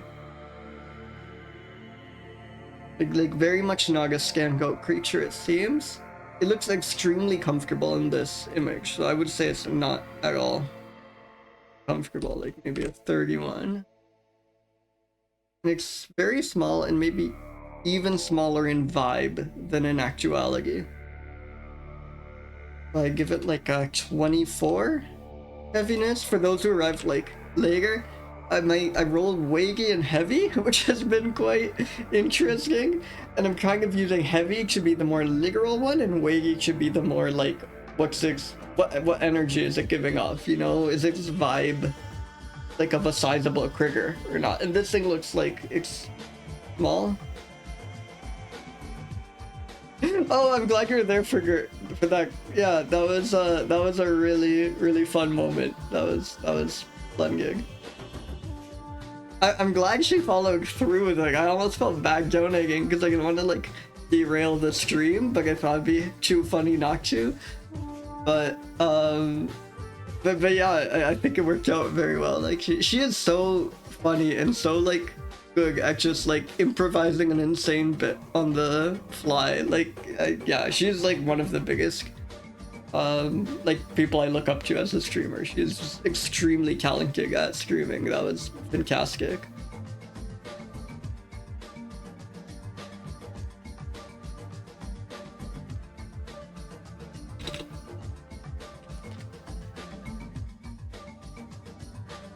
Oh yeah, but this was one of the larger microbats. So I guess I have to give it credit there, even if its vibe is small.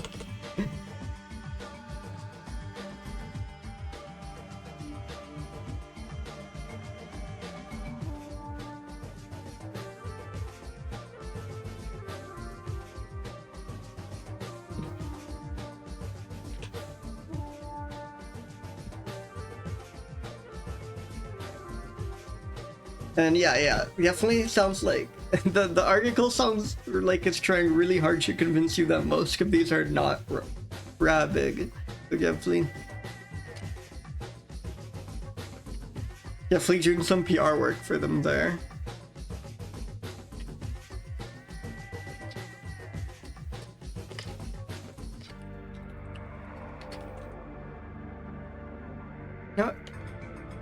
What else was there?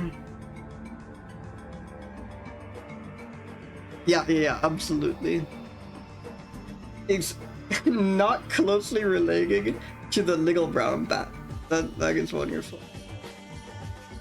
And yeah, it seems like those are the two default bats in the United States, the big brown bat and the little brown bat.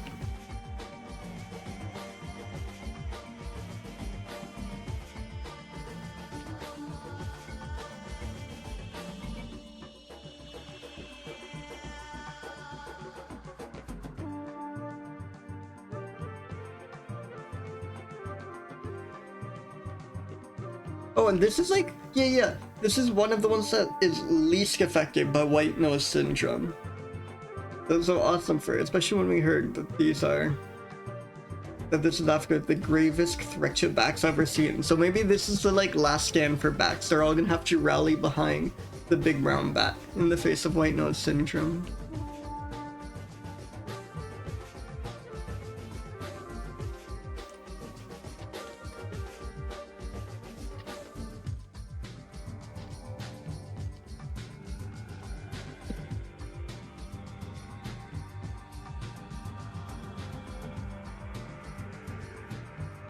Oh, that is the big brown bat.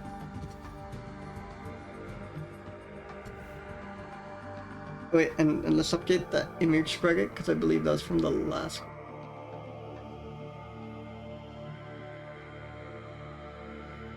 Oh, this is the US Fish and Wildlife Service. Awesome. Very official image.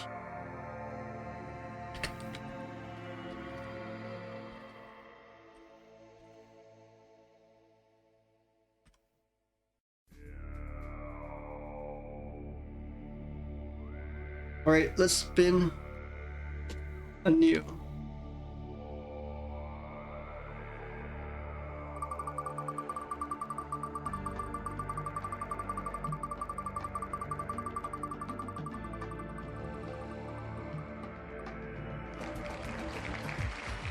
Synaptomys borealis. Another miss, so we're looking at probably a small rodent, but we've been wrong a couple times before. Let's see what these are. The northern bog lemming. Wow.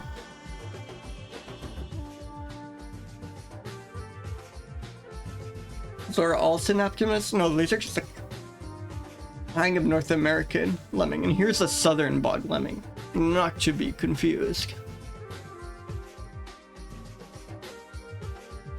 Yeah, I think being described as a bog anything is really fun. Like, you know, the forest lemming, whatever, but the bog lemming, that gets like the gears turning. That's... Wow, a lot of government websites about this one, it seems.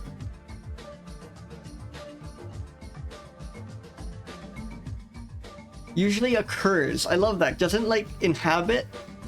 Isn't found in. It occurs in moist, wet meadows or boggy areas.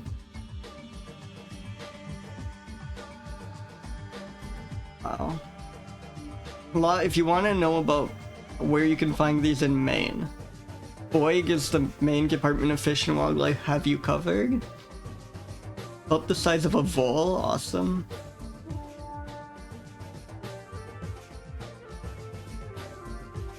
Apparently, like,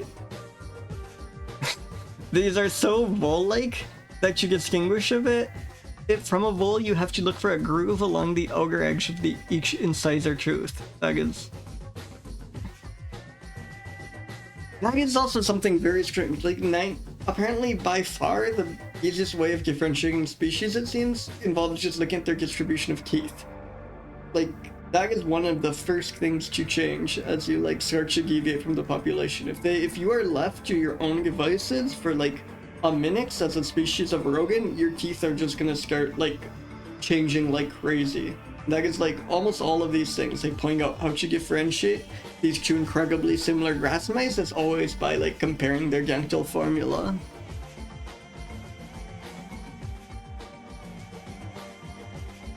Reckoned in Maine. Awesome. What a fact.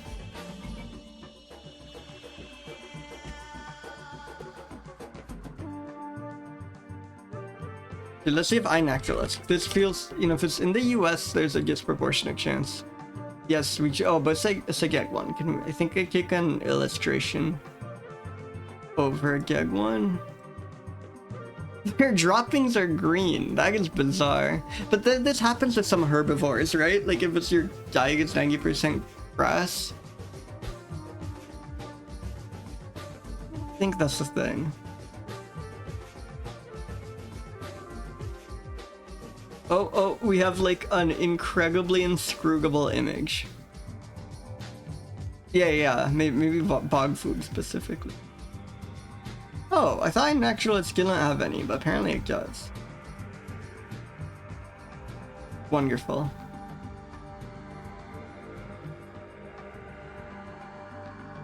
Oh yeah, no, there are plenty. Good. That is quite cute. Like it's very much arrogant. It's not the craziest thing out there.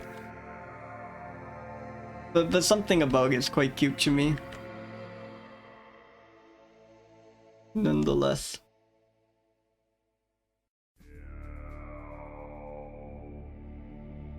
I also feel it's unfair that this stream has made me like desensitized to rodents, because I think mice are quite cute. It's just after seeing, I don't know, 90-ish mice in a short period of time, they start to you know, you get accustomed to them. I think I need to make sure this doesn't happen too much. So I think appreciating mice should be an active goal of the stream, not something the stream undermines.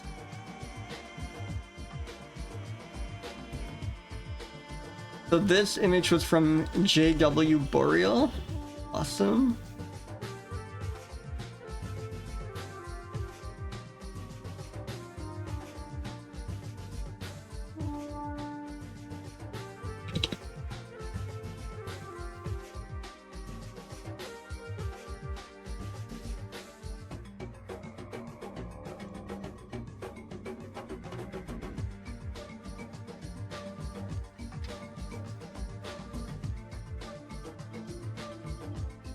Northern bugler. Stimulating. Again, it's cute, but this is like it's a very like dull brown and stuff. I think if anything, this almost makes you sleepier looking at it. So I think it scores quite a low stimulating score. Again, I don't mean that as a bad thing. I still love the northern bog lemming, but I'd be lying if I said this was particularly stimulating. Uncomfortable? Again, it looks very much in its habitat. It looks like a nose blistering. I don't think this thing is uncomfortable at all. It's very much in control. This is about the size of a vole, so not very heavy, but it has some weight to it. Like in its energy. It looks sizable to me, so I think I'll inflate its weight score a bit.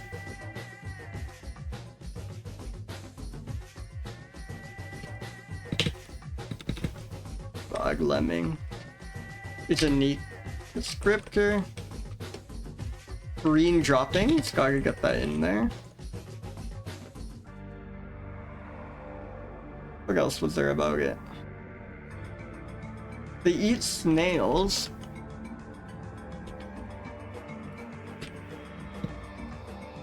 That's kinda classy, maybe? That's like fine dining.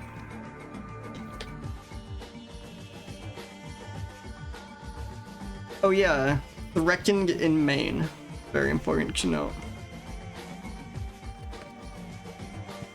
And can be distinguished from voles by the grooves in their teeth. Awesome. Northern bog lemming. Let's hear it for the northern bog lemming.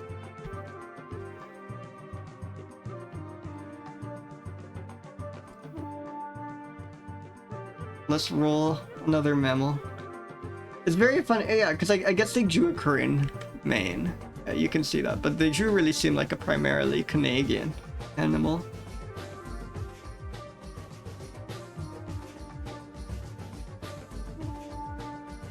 Yeah, because otherwise, like, you really don't want to accidentally, like, say, hey, check out that vole, only to have, like, someone else, you know, like your friend point out that's actually a bog lemming, right? Like you gotta save some face and like check out their teeth before you make any claims like that.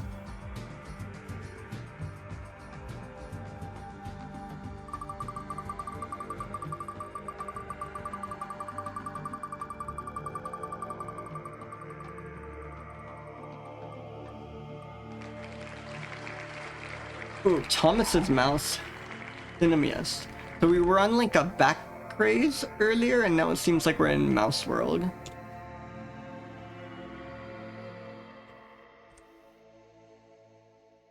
The cinnamon colored Oldfield mouse. Wow. Wow. What a name. Found in Cloud Forest. Hey, welcome Benami, welcome. We are learning about the cinnamon colored Oldfield mouse. Also, Thomas Oldfield is the guy we cannot get away from. Thomas Oldfield is the person who might be problematic, we're still not sure. But everything seems to be named after or first classified by Thomas Oldfield. It's kind of insane. Whoa, cloud forests are awesome. I don't think I knew about cloud forests. These are like very fantasy world.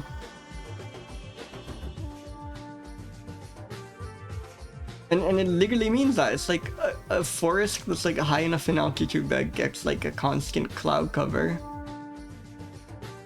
and that the moisture from those clouds like leads to the environment being like it is. That's very cool. I would love to live in a cloud forest.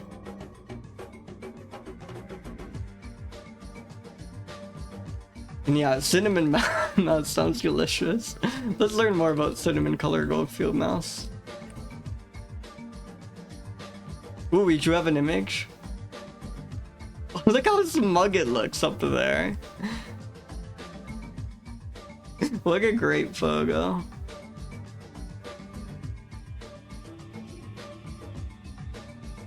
Oh, George Bricchio is killing it. I swear, like, that's at least the second George Bricchio image I've gotten so far.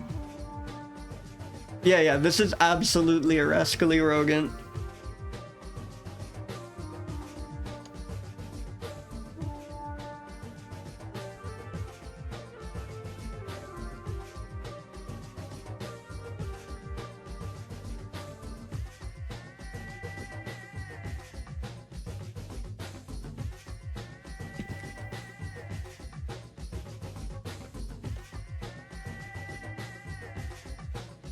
Cinnamon colored Oldfield mouse.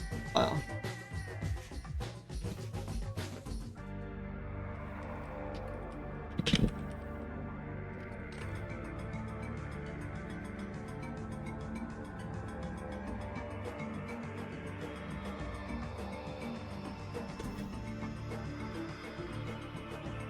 Feeling a bit experimental with the image shape. I just want to make sure the credit is visible.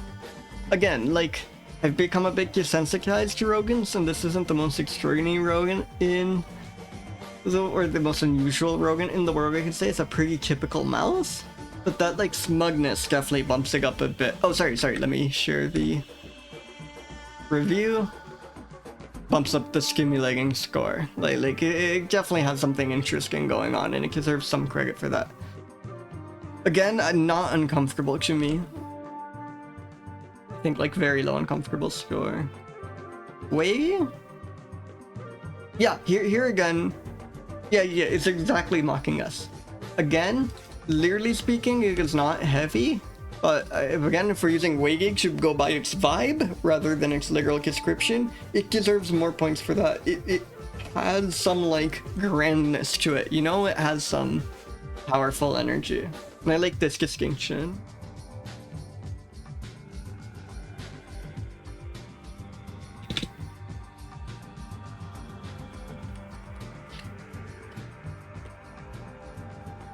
Incredibly smug creature. Probably delicious.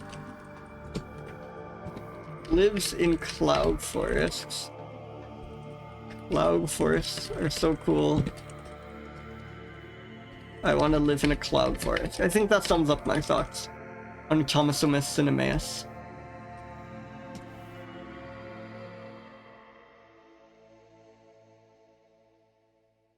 Okay, recompute. No, I cannot. 170. Again, a lot of low scores today. These are like tough categories for a mouse.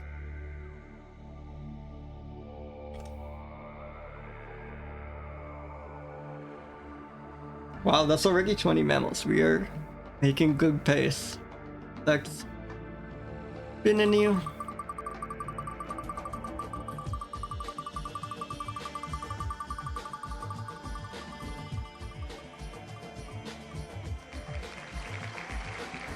Whoa, short name, which is usually promising, and very sci-fi name. This is like an alien, for sure. Alex Demny. Jolsk blind mole rat. Endemic to western and central Ukraine. Wagon fragmented range. Whoa. It primarily inhabits undeveloped steppe habitats, but also side roads, forest belts, agricultural fields, and even former military firing ranges. Yeah, I know. Why did they waste Balax Zemni on a blind mole rat? I was getting ready for some like crazy monkey thing, you know, like some like ringtail gleamer. Let's see if iNaturalist has an image. Oh, it does. It's a very funny image. I love how many of these are Jelskie's burrows.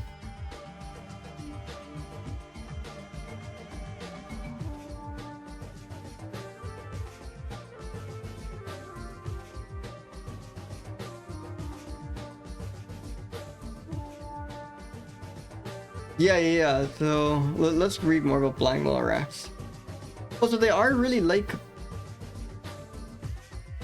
Oh yeah, no, wait. There's not. There are a lot of blind mole rats.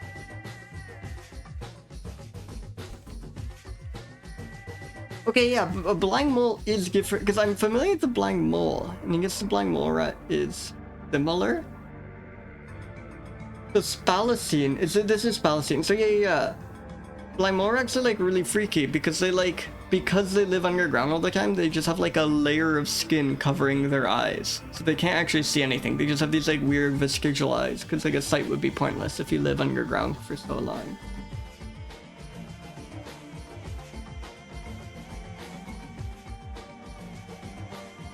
Yeah. Blind mole rats are really weird. There's something like really unnerving to me about how their eyes are buried under a layer of skin, you know? They're like weird vestigial eyes.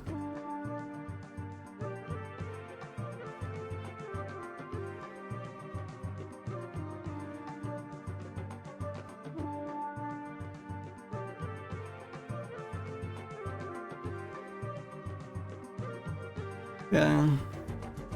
Let's review this mammal.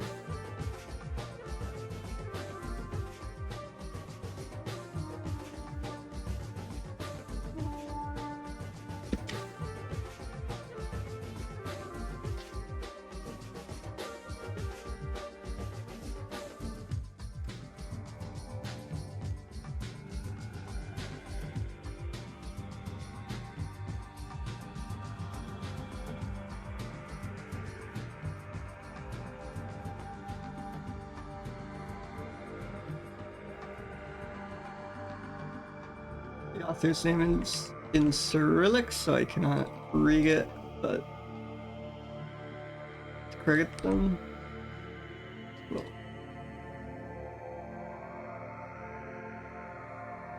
Why the? Oh, this font I guess doesn't support Cyrillic, which is understandable. So they left with that kind of visually ugly. Yeah. Baskerville doesn't like Cyrillic. Makes sense. I guess I'll just live with that font clash. Stimulating? I think being blind means you're like, again, I'm like completely changing what stimulating means here, but I don't care. I don't care about internal consistency. Each mammal is reviewed individually. And like, the fact that it's a blind mole rat is literally like an entire source of stimulus that's just cut off of. And it also like lives underground. It's hard to think of a like less stimulating environment than that. And even if we go back to our use of stimulating, and it's how we've been using it through this stream, seeing it here is like kind of interesting, but you don't actually almost ever see it, right? Like almost all of those images were just because it's a burrow and it lives almost exclusively underground. So I think all of this together means it gets a low stimulating score. I find the eyes Igungar layer of flesh thing very uncomfortable. I don't know if it's fair to call Igungar uncomfortable as a result, but I'm giving it high score for that nonetheless. It looks like it has some heft to it, especially after seeing all these like bats and mammals today. I think this deserves like maybe even like an average-ish score, like 110. And I think that's about good. I think its like vibe is a bit more heavy than its actual weight because of it like being underground gives you this like heaviness feel to you, I think.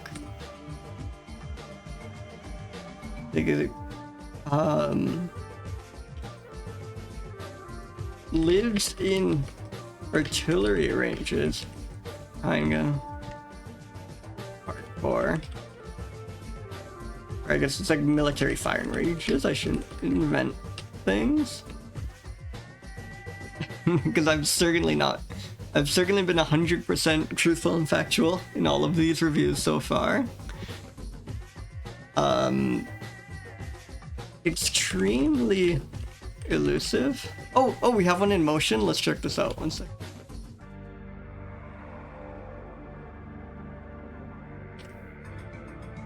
Best way of... There we go. That's extreme. Oh, that's extremely cute. It's so, like, you can tell it is really not used to being above ground. Like, it does not know how to carry itself in an open environment. Oh, but poor guy. Like, okay, they freed the mole rat. That is good. It is a little fur tube, because I guess, yeah, like, if you just live in a tunnel, why wouldn't you just be a little fur tube, right? It's, like, completely built for its environment.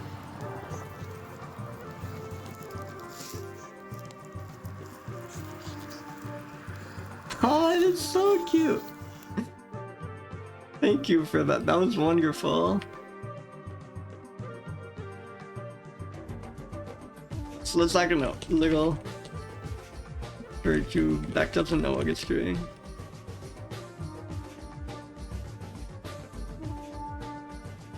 Wonderful. I was gonna include a note about like why you have such a cool name, but now I feel bad. I think it deserves a cool name. I don't want to be mean to this little fellow. Alex Zemni, that's crazy though.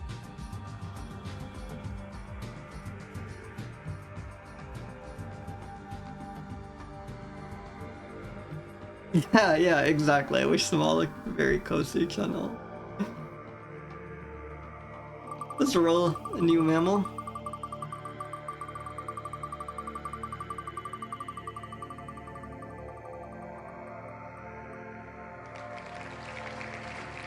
We had a Presbytis earlier. Oh god, what was it? Okay, I'm gonna cheat. I'm gonna check my stream folder for the...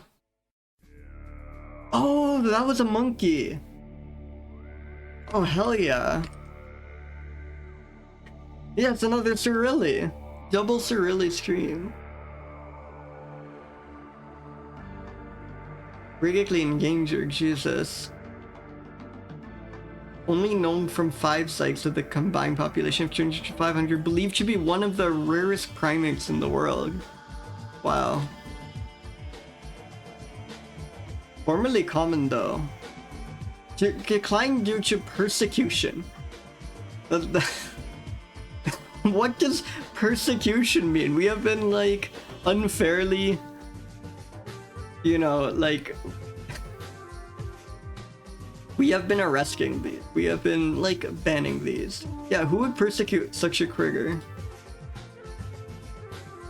The like paradoxical thing is sometimes the like remarkably endangered things actually have more images than the like least concern mouse that lives in like one small Fort Wugig area in like the Congo, because the like you know, there are a lot of people whose job it is to make sure these are like still existing and okay and try and preserve this creature. So it's kind of bizarre, but sometimes the like very rare creatures like this one are the ones that are like more likely to have a bunch of images of them because everyone's trying to photograph the Sarawak-Surili and no one is trying to photograph the smoky grass mouse. Oh, that's a wonderful creature. Monkeys are so cool. I keep saying this, I keep coming back to this. Monkeys are extremely cool.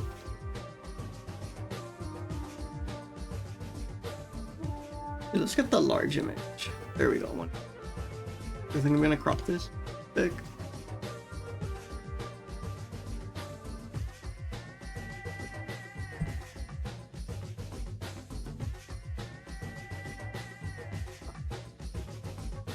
One of the rarest primates in the world. Hope this doesn't come off as mean, but it doesn't look like it would be one of the rarest primates in the world. I expect one of the rarest primates in the world to be like a very like strange and elusive looking thing, when this looks like a pretty typical monkey. But I guess that's how it actually goes in real life. No reason a particularly strange thing should be the rarest one. It could just be another monkey.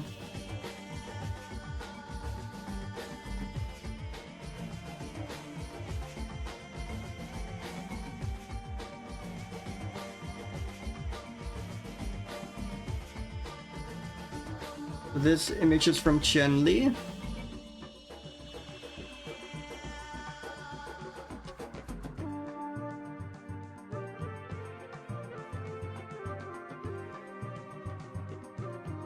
Palm oil cultivation, whoa.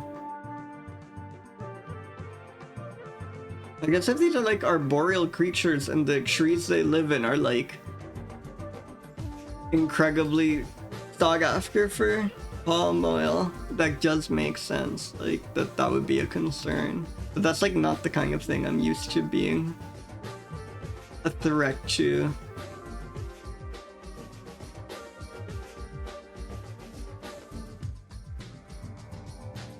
Don't give me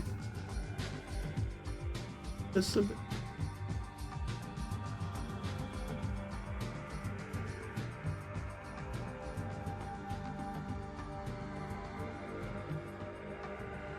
There we go. So quite unstimulating. Well, sorry, quite stimulating. I mean, like monkeys are just inherently cool. This thing looks quite interesting. Maybe that's going a bit much. Uncomfortable. It looks again. We never really settled on whether uncomfortable means uncomfortable for me or uncomfortable for it.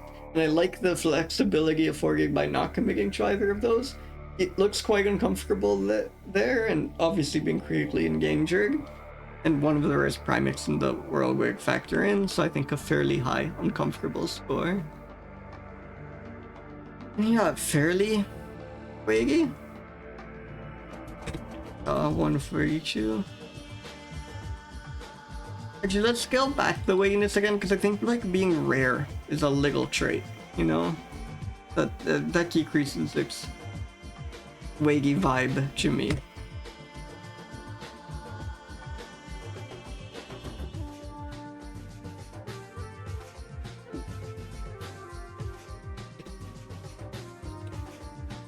One of the rarest primates in the world.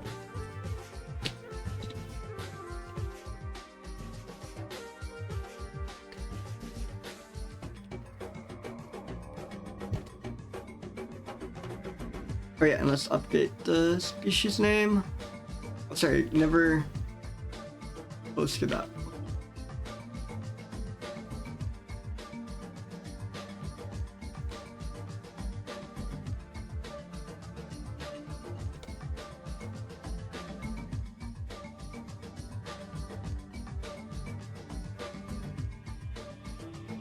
Yeah, I think that's his second Surly of the day. It's kind of crazy. That's definitely worth making a note for.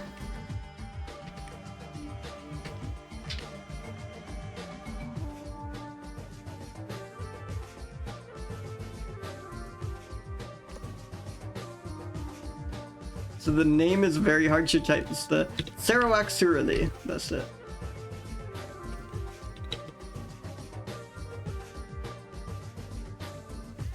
Yeah, very fun common name. Ceroax. Let's keep these things. Let's make sure these things don't go extinct, because Ceroaxurili is too fun to say.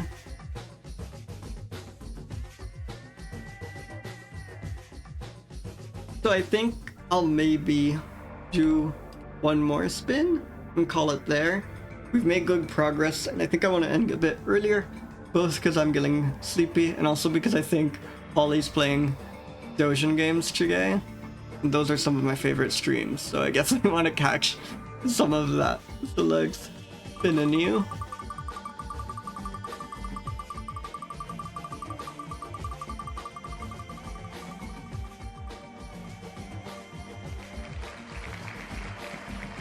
Well, I think we're ending on a bat, which is fitting.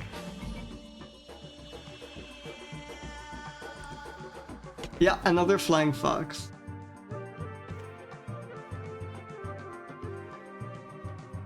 It does look like a pretty cool bat. Oh, that is quite cute. Lots of bats today. Whoa, whoa, extremely exclusive range. Just this one island north of Madagascar. What is that island? The Algabra Atoll. yeah, exactly. I sort of, that is part of why I don't stream later in the day, if I'm being totally honest. I've kind of like picked a stream time where I can still watch most of Holly's streams. The second largest coral atoll. This lives this lives exclusively in a single coral atoll. That's quite incredible. Oh yeah, so it's threatened by like rising sea level. That's like that's a very scary way to be threatened. It's not threatened by like habitat. Well, it's threatened by very literal habitat destruction, and that its habitat may literally cease to exist at current trends. That's a pretty scary, overwhelming threat. Jesus. Let's see if we can get images of this. I mean, we have this one, which is quite good, but it's also very hard to see. Holy moly! So this is a very cute creature. I love how many of the fruit bats are just photographed like in the act with the fruit in their mouth. You can tell like why they got that name.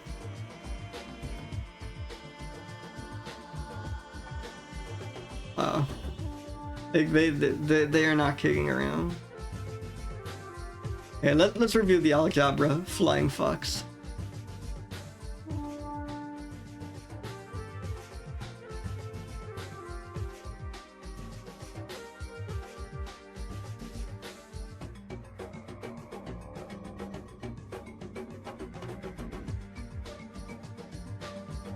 Microgale.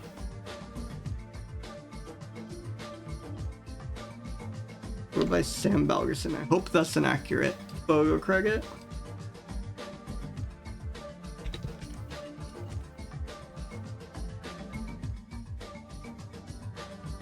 Yeah, they are very photogenic. It really, they know they're having their image taken. Ah, that's a bit. Wait, did they mean honeydew produced by scale insects infesting? What the hell? So I guess the bugs are infesting the fig trees, which I thought honeydew was a kind of no, okay, it's a melon, but also a secretion.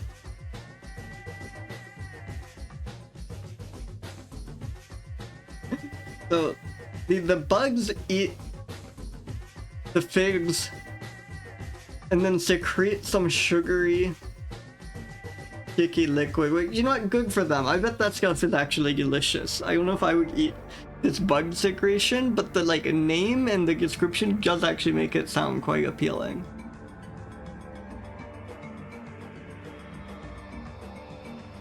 And it is apparent. Okay, it's just.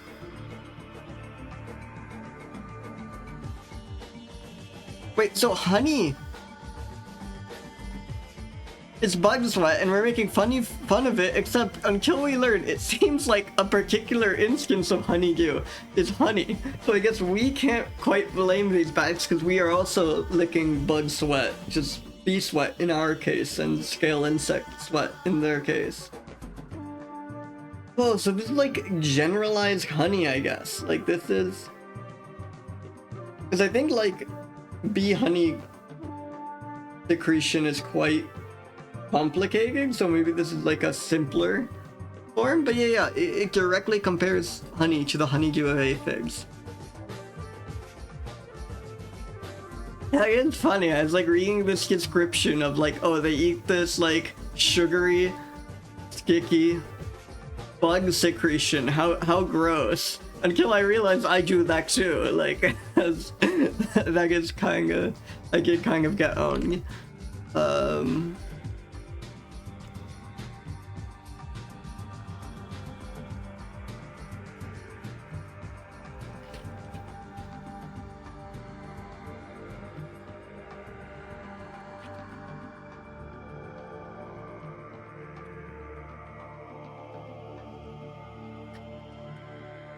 Oh yeah, so how stimulating it says, I think it's quite stimulating. Like it's just very cute and handsome looking. It looks extremely comfortable here. I would give it a very low comfortable score. Like those flying foxes are quite big actually. I think this is like both looks and is heavy, but I guess its cuteness means its vibe is less wiggy than its actual size somehow. It does look a bit communicative, even if it's not.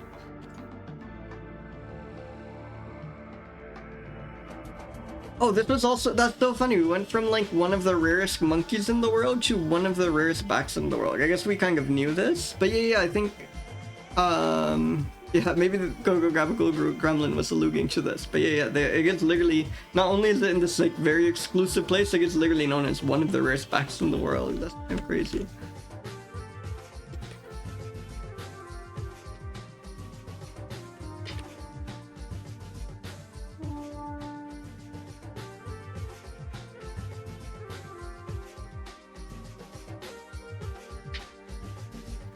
I feel like calling it a single tiny coral atoll feels unfair, given that we learned it's like the second largest coral atoll in the world. Yeah, this is an ultra rare.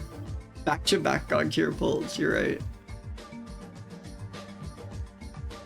But like in absolute terms, that atoll looks tiny, even if it's quite big for an atoll.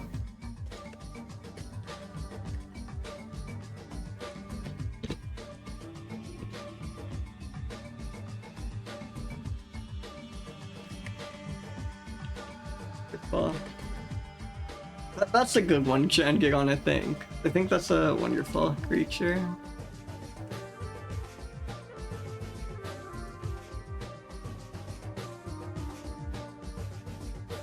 But yeah, thank you all for coming by. It really means a lot having people around, especially for these solo streams. It's really nice having company. Thank you all so much for being here, or for just lurking, or whatever. It's always great having people here. It's always great knowing people are watching. It means a lot if you come by. I think I'll go ahead and rig Ollie, like I said. Again, I love these Jojen game streams. I think they're some of the best. Yeah, I hope you all have a wonderful time, and I will see you all around. Bye, everyone.